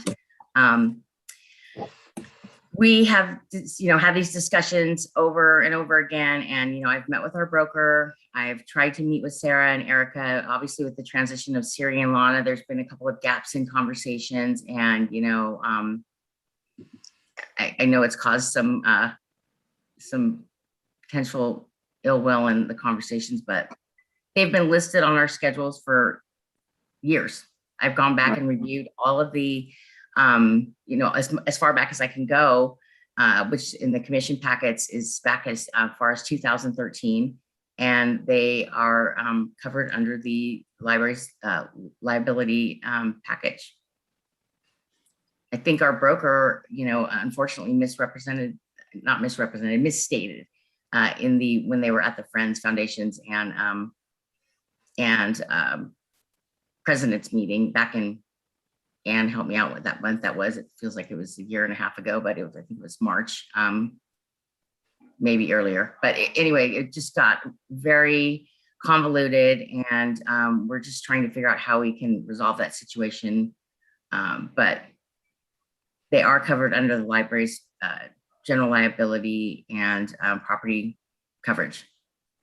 Wait, they being the Friends, that. the friends of the library. Yes, but in terms of when are they, for example, when the Windsor Library has a sale in front of the library when the library is closed, are the Friends covered then? Yes. Okay. General liability, but not for volunteer accidents. That's right. So yes and no. Well, yes, correct. Correct. I mean, it's complicated, but that's why they work through. They need to get quotes from their brokers on those matters, and and again, they're not conducting library business. It is complicated, So you're saying like they're not employees, but when they are when they're working, they're not employees. So if they were to hurt themselves, they wouldn't be. Anyway. If I can. Yes, thank you, Jeff. Thank you. Probably just add to the confusion, but I'll try. The discussions that I've been part of have centered around the main things that we all think of, right? General liability insurance, property insurance, and then what happens if a Friends volunteer is injured through no fault of the library. They trip over something, it's not a claim against the library.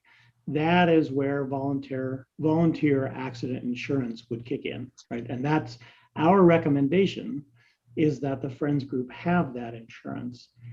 It's not so much to protect the library, although to the extent that someone has a source of compensation for injuries, that always reduces the likelihood that somebody will look for another source of compensation.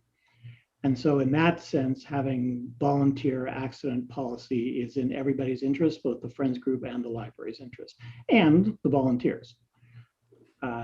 So that is my understanding of where things are, that they are covered in terms of an accident that causes property damage, covered in terms of an accident that is the fault of poor building maintenance or some other issue that would have created some potential liability on either the city or potentially the city or the library as the owner or lessee of the property. So that's kind of where we think we are. Could we go right. back could we go back to page 112, please? And show what the Friends are covered for. You can see that it says package, auto, and umbrella. I mean, the Friends cars are covered. They're covered under the umbrella. I mean, we need to have some real clarity, at this long, year after year. So we have autos. Wait. Suzanne, go. So we have autos that are listed under this policy, which include like the Bibliobus, the facilities vehicles, and other vehicles that are insured under this policy. So those are the autos that we are referring to. So that is the main that we're referring to in this policy. And I also wanted to make it, when we say there's coverage, whether a claim is covered or not, anybody can submit a claim to the carrier, and then they will evaluate it to determine what the level of coverage is. So it's not always necessarily a guarantee. It's just that there is coverage under these applicable policies. Then when you look at the actual declarations page of the policy, then you have to read through that 47-page document that's in like 2-point FICA, so PICA font. So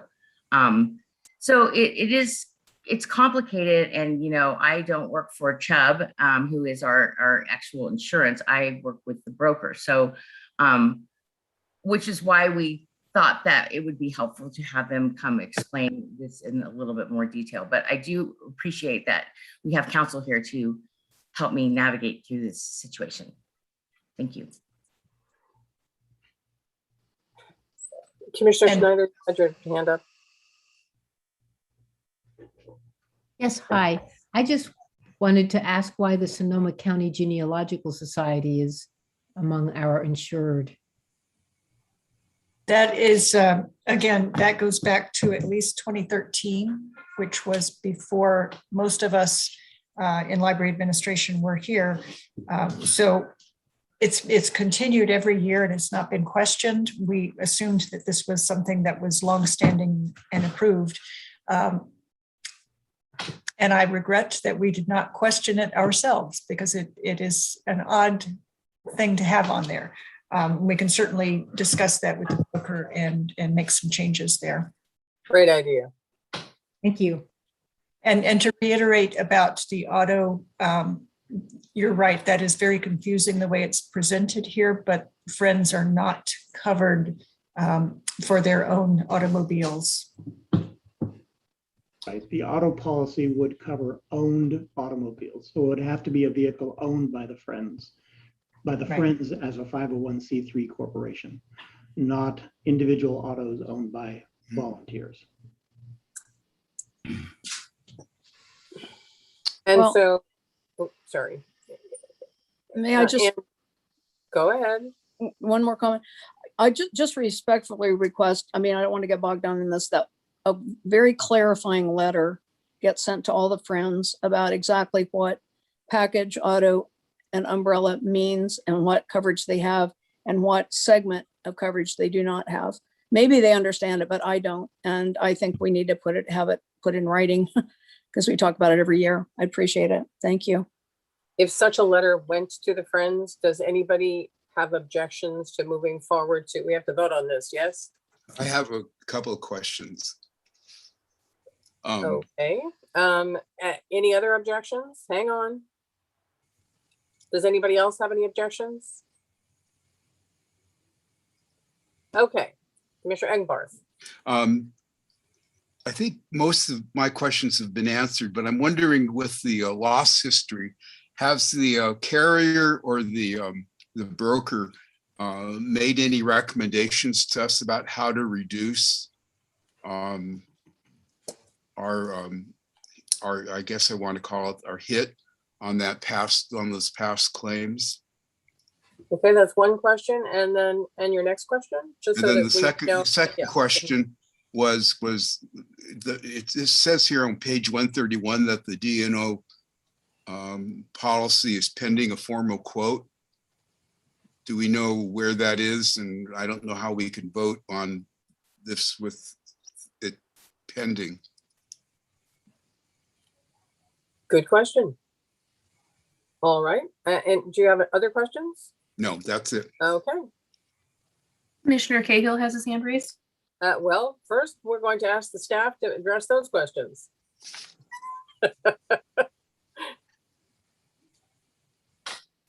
Suzanne, do you have any information regarding Mr. Ingbarth's questions?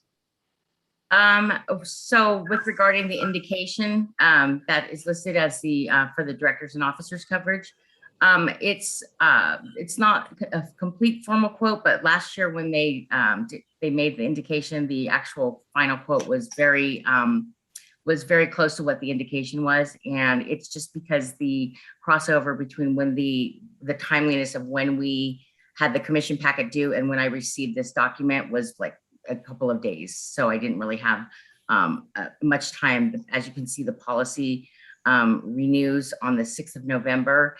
And so we can wait to approve it next month, but that'll be the 1st of November. So that is one answer to your question. The second question was how do we reduce the hit of increases in premiums? Was that your next? Yes. Has the carrier made any recommendations for us? No, not specifically. I think that there's, some increases in the marketplace. They did not make any increases. There's a moratorium increase because of, or a moratorium on increases to policies due to wildfires. There's not been any recommendations as of that.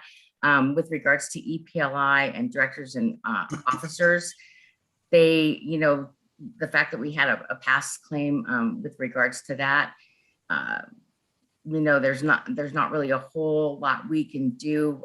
We did make some increases to our coverage that didn't require an increase to our premiums. So we're just trying to, I guess, be a better library and be more conservative in the actions that we take with regards to driving and any type of incidents we have with regards to that. We've implemented driver's training. Our fleet manager is doing a driver's training course with our new hires. And we're just evaluating risk all the way around as an organization. I'm working with our facilities and fleet team, as I said.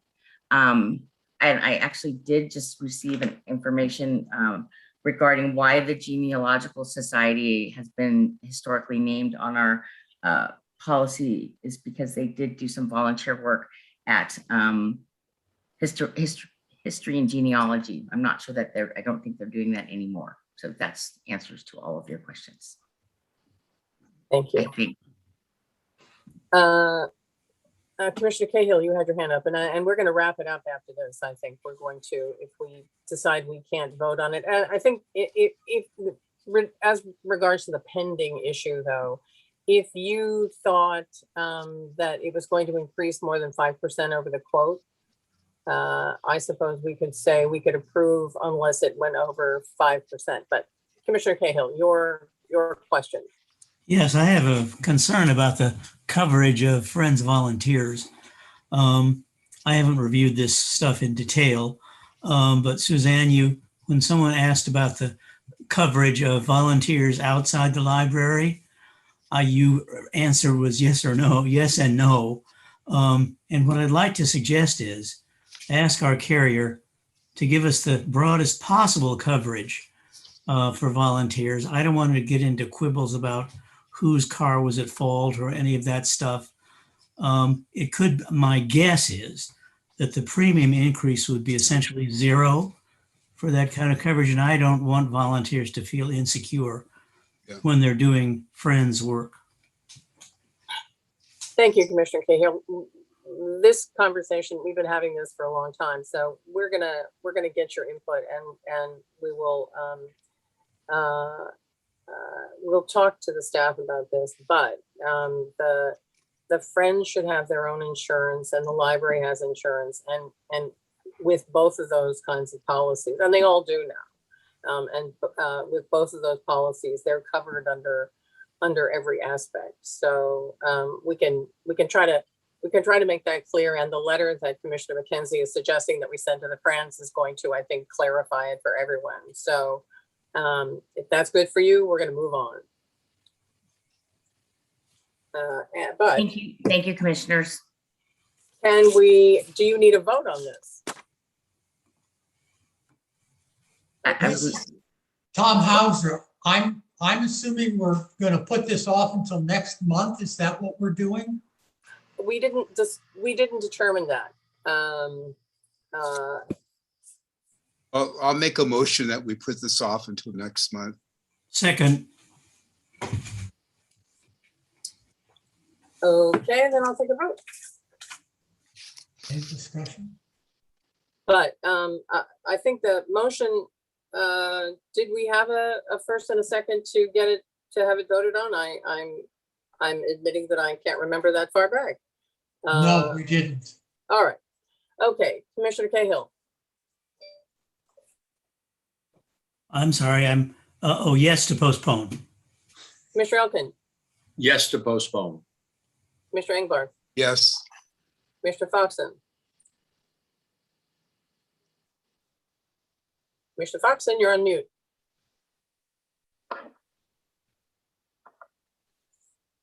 Commissioner Foxen. Commissioner Hauser. Yes. Commissioner Heavenridge. Yes. Commissioner McKenzie. Yes. Commissioner Mulford. Yes. Commissioner Parker. Yes. Commissioner Schneider. Yes. All right, I'll go along. Sorry about Foxen. Sorry about that. Typical. Yes, Well, no. anyway, yes. Yes, no? Okay, thank you. Then we are going to take this up again next month. Okay, moving down to action items by motion. We are going to, Director Hammond, would you like to just remind people about the revised policy of the public use of meetings, especially since we've been talking about the Friends? Oh, I'm sorry. Ms. Vantries, were you doing this?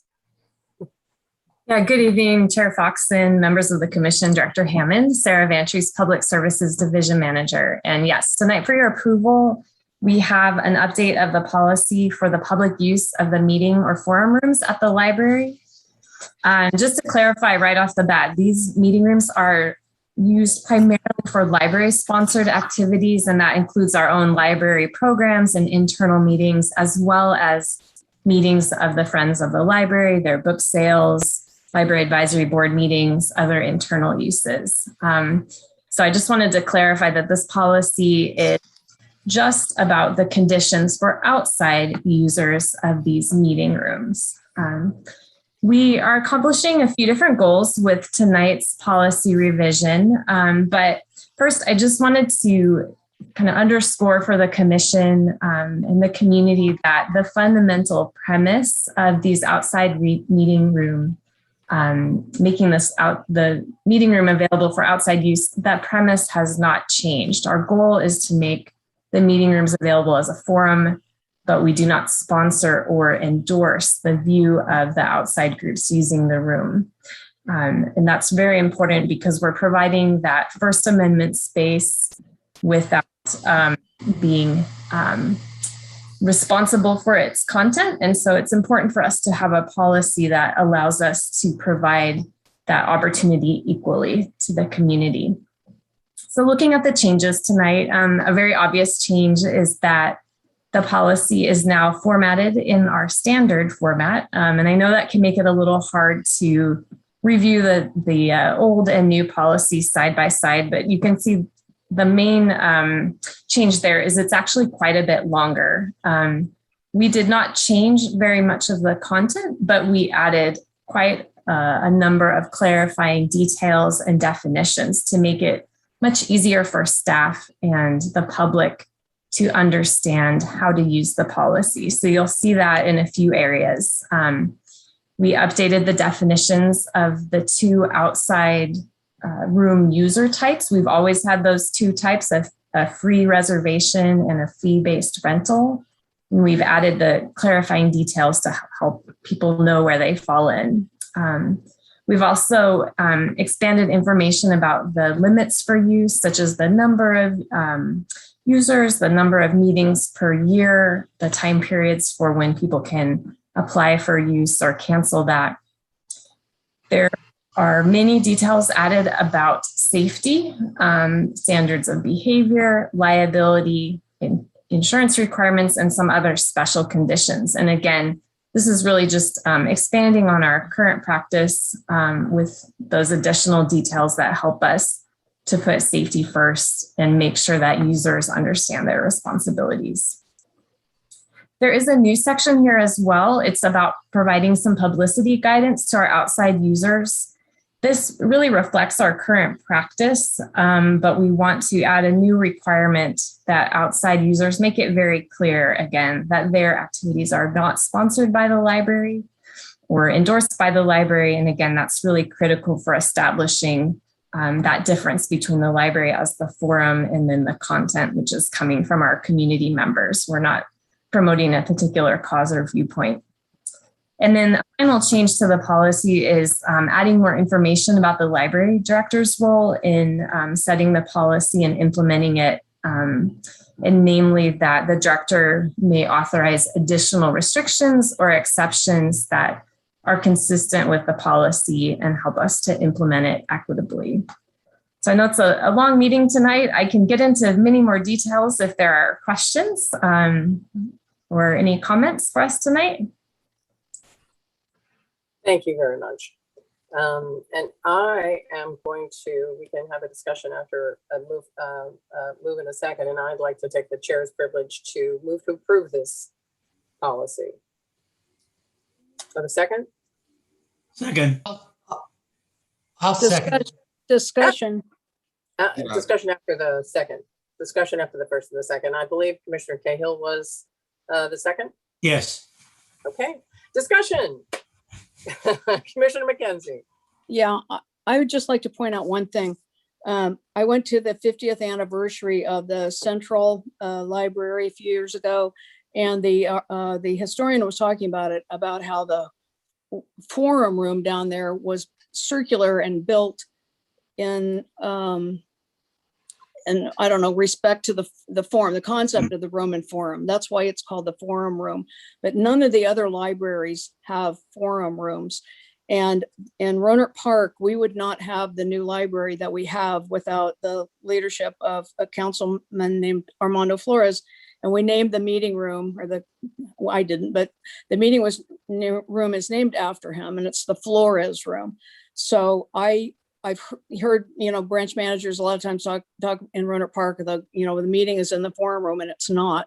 It's in the Flores room. So my suggestion would be we just change the policy to the public use of the meeting rooms and not blur the concept with the forum, because as far as I know, it really only pertains to Santa Rosa Central. It's kind of important to Rohnert Park people. Thank you. Would it be the forum and other meeting rooms?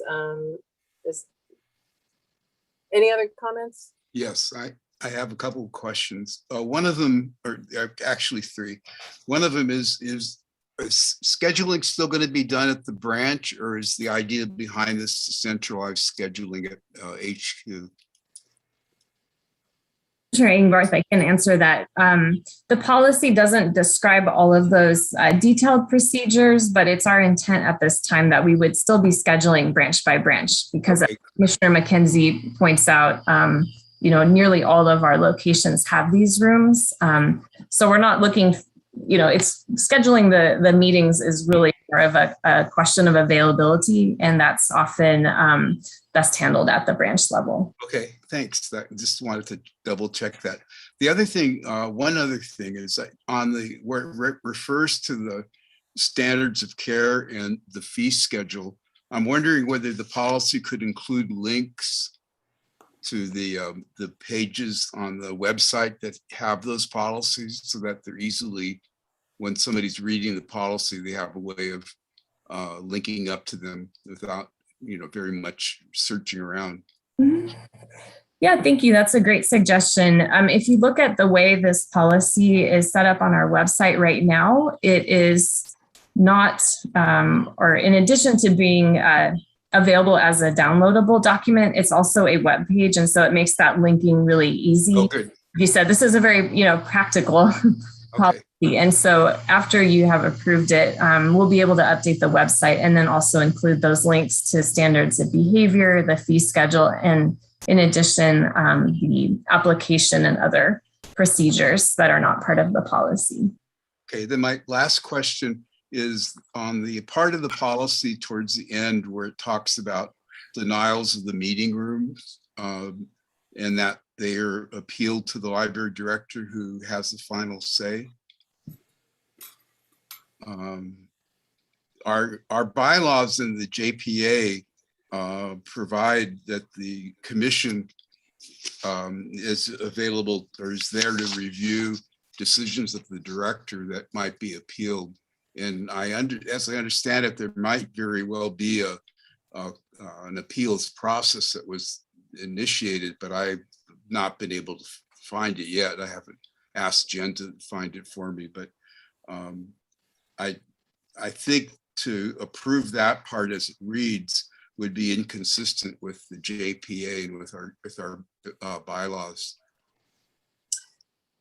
Well, I would argue that the final appeal is to the internal appeal is to the director, and then there's kind of an additional process that brings it to the commission, and I believe that has happened very rarely in our history. Yeah, well, it's there as a valve, as a pressure valve. I think maybe if the policy said that appeals may be, they may be approved, may be appealed to the commission, I think that would work for that part. But as long as I think it's clear that there's an appeals process as part of the JPA and also It's part of pretty the clear. bylaws. Okay, thank you.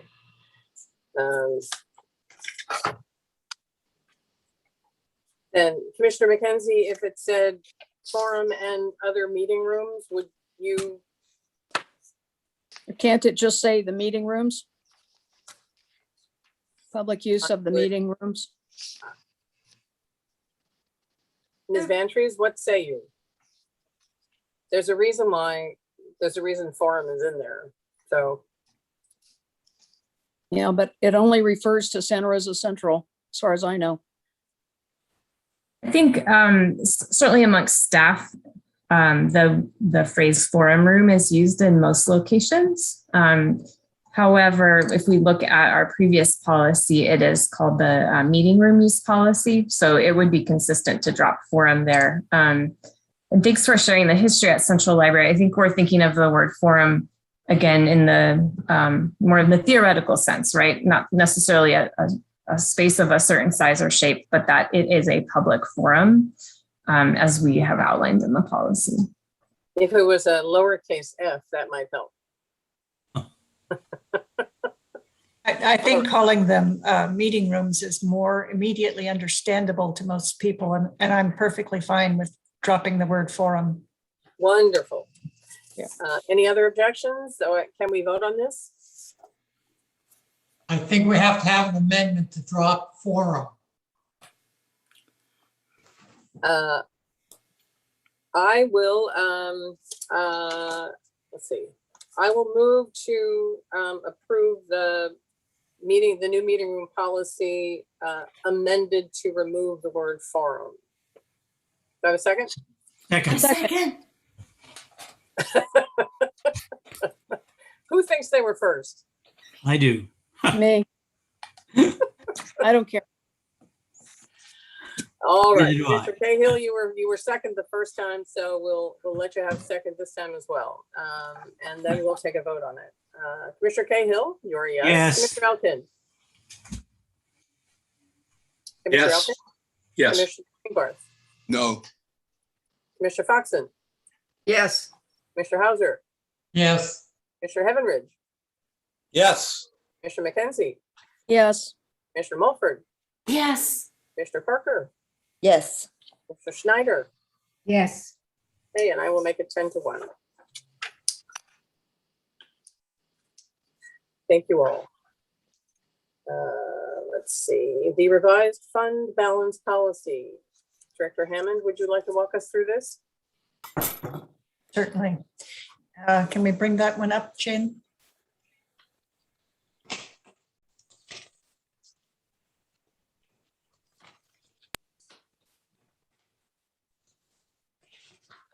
This is a very simple change. We're looking at the fund balance policy, and I believe it was Commissioner McKenzie who pointed out that when it was originally passed, it was specific to property tax because that's all we had. And then we did not change the policy after Measure Y was passed.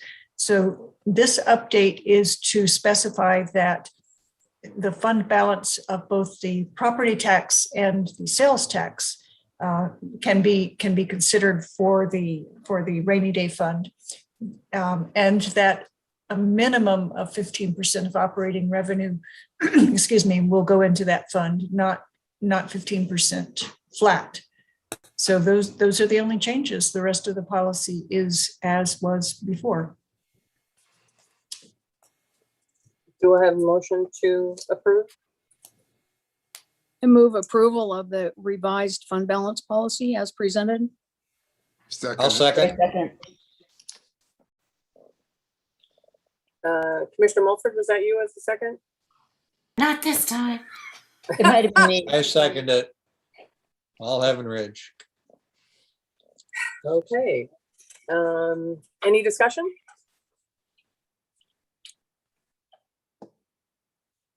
Then I will call the vote. Commissioner Cahill? Commissioner Cahill? Looks like Dave may have just stepped away for a moment. Commissioner Elkin? Yes. Commissioner Engarth? Yes. Commissioner Foxen? Yes. Mr. Hauser? Yes. Commissioner Heavenridge? Yes. Commissioner McKenzie, you were the first. Commissioner Mulford? Yes. Commissioner Parker? Yes. Mr. Schneider? Yes. Commissioner Cahill, Nine. are you back? Yes. Okay, and I will make it unanimous. Thank you all. Okay, moving on to the reauthorization for funds for ongoing capital projects. Director Hammond, do you want to walk us through that as well? Mhm. Yes, I do. And Randy's going to help me with this one. We had some capital projects that were started before the shutdown, and then we had to pause them. So we are looking at carrying those projects forward, and we need to reallocate the funds. Randy, you want to talk about the specific numbers there? Yes, I'd be happy to. If we can bring up the spreadsheet, the attachment to this. Okay, so the first column, we have the adopted budget for 21-22. This is what was originally adopted prior to the end of the fiscal year. And it was only looking at projects that were not attached to what was ongoing in 2021. As Ann had mentioned, that we always have the situation where what you budget for isn't actually what is totally spent. So once we get to the end of the year, we need to take a look at what still has yet to be spent from the prior year's budget and ask for that to be reauthorized. And so via input from division managers, we came up with how much of the previous year's budget needs to be reauthorized.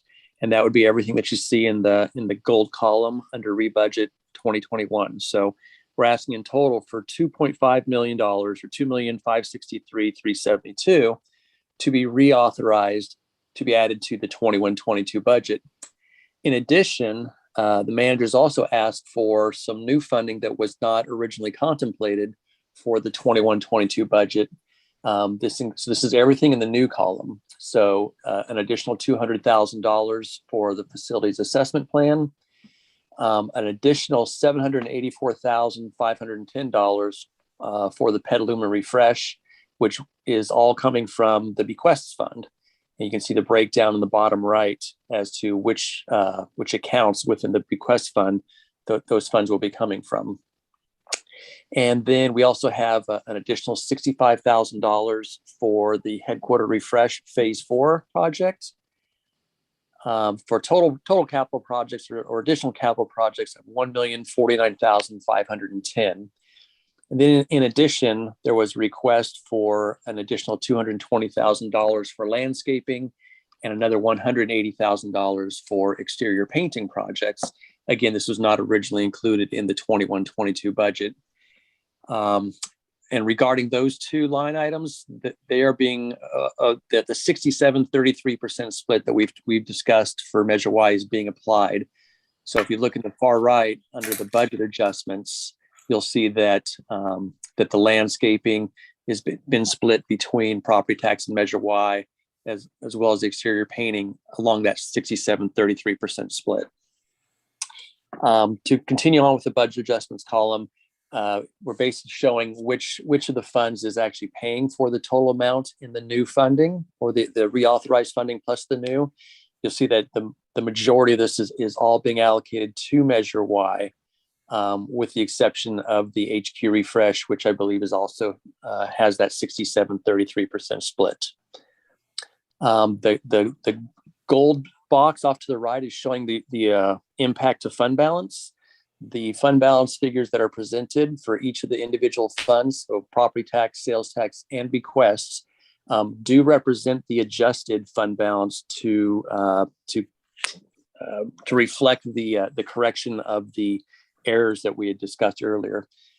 So in each case, the ending fund balance or the revised ending fund balance is up to date for given all the information that we have at this time.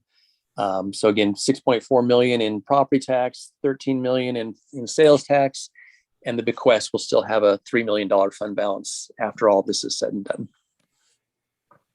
Any questions on this? Mackenzie. It's probably just the word, but you know, the HQ is our newest building. I'm just wondering why what we're refreshing in headquarters. Probably Director Hammond question. Yes, I'd be happy to. There was an additional suite or area of availability that had been committed to quite some time back as expansion space.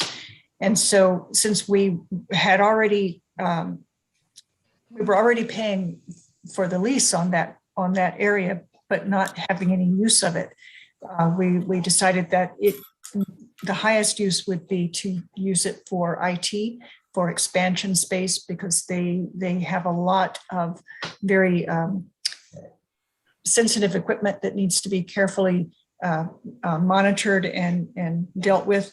So this allows them to have secure space for the equipment as well as office area for the managers there. Anybody else? I have a question about the landscaping. My understanding was that that our partners are generally in charge of the landscaping and that sort of thing. However, I also understand that we're trying to be good partners, and if we can take care of something as opposed to asking a jurisdiction that is having some difficulties, or at least, you know, if we can look like we're doing our part, that's a good way to be a partner. Is that part of that? Are we being a good partner? Yes, we are being a good partner. We're sharing those costs. Okay, that's what I thought. Just checking. Anybody else? Okay, then seeing no other questions, we'll take that to a vote. Commissioner Cahill. Yes. Commissioner Elkin. Yes. Mr. Ingbarth. Yes. Mr. Foxen. Yes. Commissioner Hauser. Yes. Mr. Heavenridge, Yes. Mr. McKenzie, Yes. Mr. Mulford, Yes. Commissioner Parker, Yes. Mr. Schneider, Yes. and I'll make it unanimous. Okay, the side letter agreement between the Sonoma County Library and Service Employees, SEIU Local 1021, we meet and confer in terms of natural disasters. Suzanne, would you like to walk through the changes here? Well, it's a new side letter, so it's not really changes. It's just basically we've had multiple fires, floods, public safety power outages, and et cetera, that have resulted in staff, being out of work. And we've come to the commission, I think, at least 2 times requesting that staff be paid retroactively. And so the last time that we did this, the commission basically directed us to negotiate with the union to create an agreement. And that is what the library and the union have done.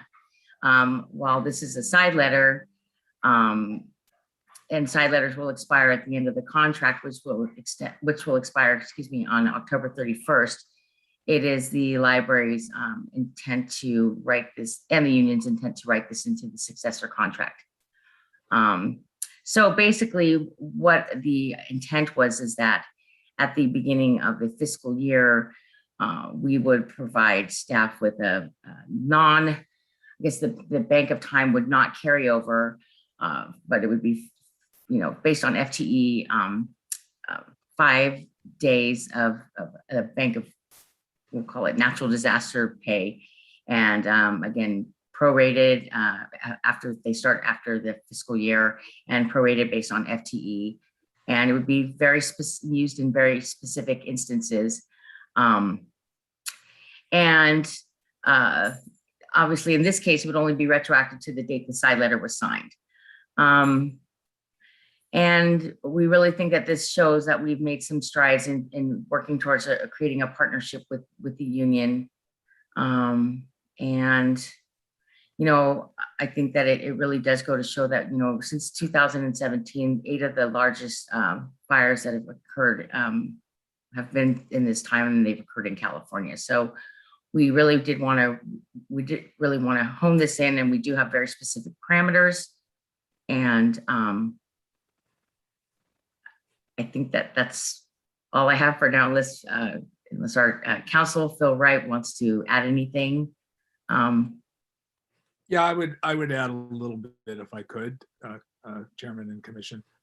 As the Commission recalls, the last side letter that had previously been agreed to was, I guess you'd say, less than clear, and we ended up with people taking large amounts of disaster pay the library paid for. And so one of the things that we did in the negotiations is, when the union asked for an extension, we said we would agree to an extension of the contract through the end of October, as long as they agreed that the side letter would go away. And with a lot of angst, ultimately they did. And I think the commission was very appreciative of our efforts there. When we started negotiating this side letter, the idea was it was going to be done quite a bit earlier. It took a lot longer than we anticipated. So the impact of it is almost negligible, in the sense that we agreed to it just a little bit ago, and it only is retro to the date we agreed to it, and it ends when the contract ends, as Suzanne said.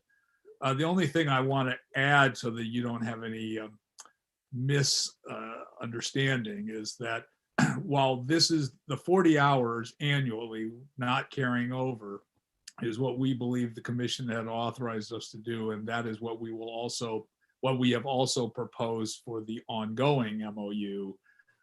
The union has countered, and their counter is significantly different than ours. But So we don't have an agreement on what the language will be in the MOU, and I'll talk about that to the commission in closed session in a few minutes. But essentially, this is what we believe the commission directed us to do, which is provide a very carefully tailored 40 hours for specific disasters that if they're a full-time employee, and then pro rata if they're a part-time employee. Thank you. I know you've worked hard on this. Do I have a motion to approve? I move to approve it. Thank you, Commissioner Cahill. Do I have a second? I second. Thank you, Commissioner Mulford. I will call the vote. Oh, discussion. Oh, I'm sorry. Thank you.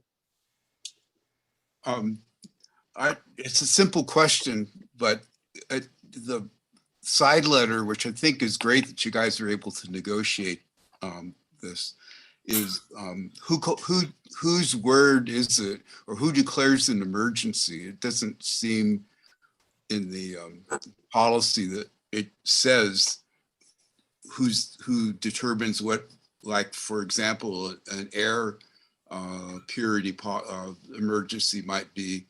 It just talks about looking at the purple air reports, but not saying like whether it's an employee that declares it, or whether it's the branch manager that declares it, or the library director that declares it. It's left on, it's not Thanks for clear. Great. Commissioner Hammond, who should answer that question? It should be the library director who makes that determination. And if this side letter is unclear, we can certainly take care of that. Great, thanks. Did I call you a commissioner? I'm sorry. You did. I was wondering when I got that promotion. That's an insult, not a promotion. So sorry. I don't know whether that's a demotion or a promotion. Okay. And I would simply add that I believe the union understands that its management will make that determination. Thank you. Any other questions? I want to say, I don't believe that the union's going to let management make that determination is something we should move on. I'm a little cautious about that from the original fires and all that stuff starting, and the understandings were very different of what we started with and what we ended up with. Well, I think that was because we had no time limit then. But what do you suggest? So they can, the way this will work is if the way this works is if the library is shut down and closed because of, and there's listed various things, fires, floods, and other natural disasters. So if the library makes the decision to shut it down, then those employees can use 40 hours of natural disaster if we don't have telework or other things or we can't move into another branch, or we don't have telework. So they're out of work, then they don't have to use sick leave or vacation for 40 hours over the course of a year. That's what they get in the course of a year. Once the 40 hours is run, then they have to use other leave time. If I could we scroll down toward the bottom of the page here?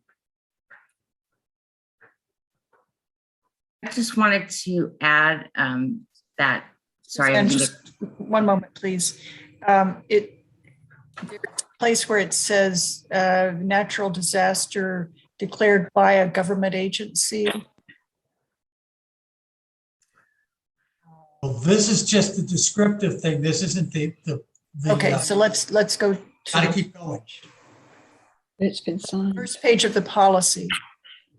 Right, in the second paragraph in the first page of the side letter, it states that it does not intend to vacate the terms and conditions under Article 14.7. And in that Article 14.7 of the MOU, it does give the authority to the library to make those decisions. I just envisioned something where somebody took out their purple air and felt that the air wasn't safe because they were getting a reading that was above the level that was described there. And perhaps the library had felt that it might still be safe, and that there'd be some question about it. And just as a way of anticipating that, I thought to be as clear as possible, that it is the library's decision and it is the director's decision when an emergency is going to be declared and the library is going to be closed. I think just makes it stronger. That's the only reason I raised it. Sure. We appreciate that. Is that And that's what 14.7, as Suzanne pointed out, that, as you well know, the side letter still is part of the overall MOU. And so section 14.7 makes it clear under natural disasters that the library director makes those decisions. That certainly you can almost never completely eliminate the possibility that an employee will make a claim that they couldn't come to work and it was because of one of these natural disasters, and they had, like you said, they had an air purifier or an air evaluator, and we'll deal with those rare occasions if we have to, I think. Okay, yeah, that's fine. I mean, it's just an ounce of caution, that's all. Sure. And the library IT staff have, installed internal, and we have, there's designated purple air monitors at every, outside every branch, and then internally in the, last year we put them inside all of the branches. So if somebody has their own pocket purple air, then that's, a different, I'm sure it's possible, but, it's not the ones that the library is referring to. But that's a good note when we do install when we do put this into a final document, maybe we have to be as clear as the insurance policy to denote where those specific locations are. But thank you. Thank you. Are we ready to vote on this? I think I need to lower my hand. Sorry. Okay, sorry. Okay, I think we're ready to vote on this. Commissioner Cahill? Yes. Commissioner Elkin? Yes. Commissioner Engbar? Yes. Commissioner Foxen? Yes. Commissioner Hauser? Yes. Commissioner Heavenridge? Yes. Commissioner McKenzie? Yes. Commissioner Mulford? Yes. Commissioner Parker? Yes. Commissioner Schneider? Yes. Okay, and I'm making it unanimous. All right, with that, we are going to disappear into our closed session. And then we will reconvene briefly to report on any action taken, and then we will, oh wait, do we have a second closed session? Yes, No, there are just 2 the- closed sessions. Yeah, that's There what I are thought. two Okay. topics in one closed session.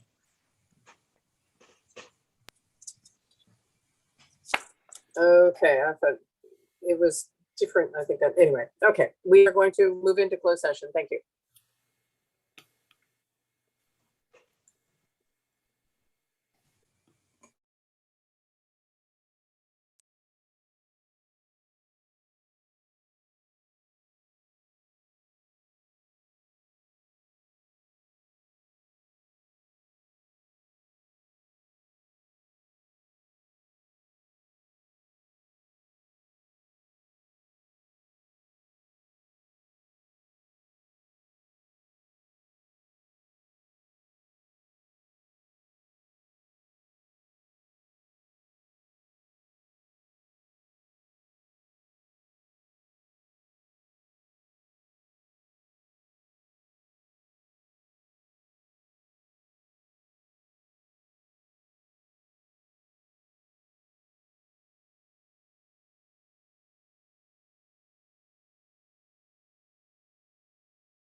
All right, thanks very much for rejoining us. I'm waiting to see that everybody's back.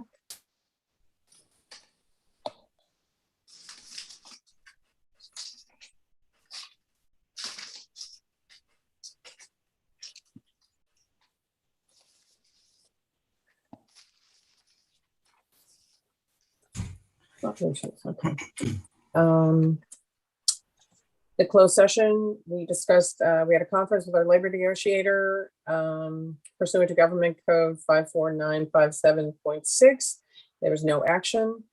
We also had a conference with our legal counsel about existing litigation, and there was also no action there. So down to agenda item 12, agenda items for future commission meetings. Anybody have anything?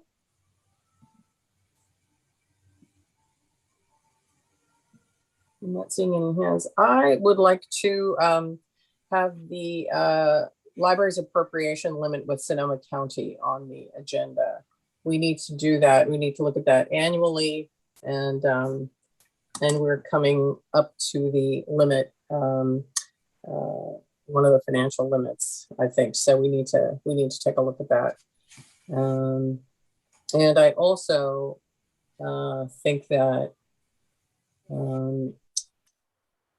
with our conversations about equity and inclusion and diversity, we commissioners have an opportunity to get out and talk to the community, to talk to people out there, and also to think about our labs, the library advisory boards, and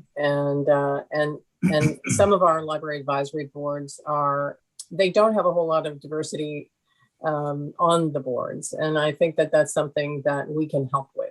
We're doing the appointments, and it behooves us to listen to what the staff has been telling us for a while and what we all believe in. We need to reflect the diversity of Sonoma County. So I think that having a conversation about that might be interesting. Just an initial conversation, just so that we can think about where we can look, where we can talk about this. And I think really it's important for all of us. Anybody else have things for the next commission meeting? Just Not necessarily. I heard a female voice, but I'm not sure who it was. That was me. I'm sorry. I will wait to be called on. Okay. Just to follow up, Deborah, on the looking at the diversity issue, is that the current census information is out, and for each of the regional branches, they could look at the breakdown, the ethnic breakdown for their respective branches, and it might be helpful in the discussion you're planning for the future. That's great. Thank you. Anybody else? Okay. Then, now. Oh, I'm sorry. Go ahead, Ann. I just wanted to let the commission know that we will be doing Staff Day, October 28th. It will be a virtual staff development day, and you are all invited to attend if you would like. We will be sending out an email with the details. Is this going to be Halloween or kidding? Pretty much, yeah. Costumes? We'll try to, it won't be very scary. Oh, any costumes though? We can all come in costume. All right, then we hope to see you there, and also hope to see and hear everyone on the group 4 sessions. And otherwise, we will see you on Monday, November 1st. Take care, everybody. Thank you. Thank Good night. you. Night night. Hello. Thank you. Good night. Night night.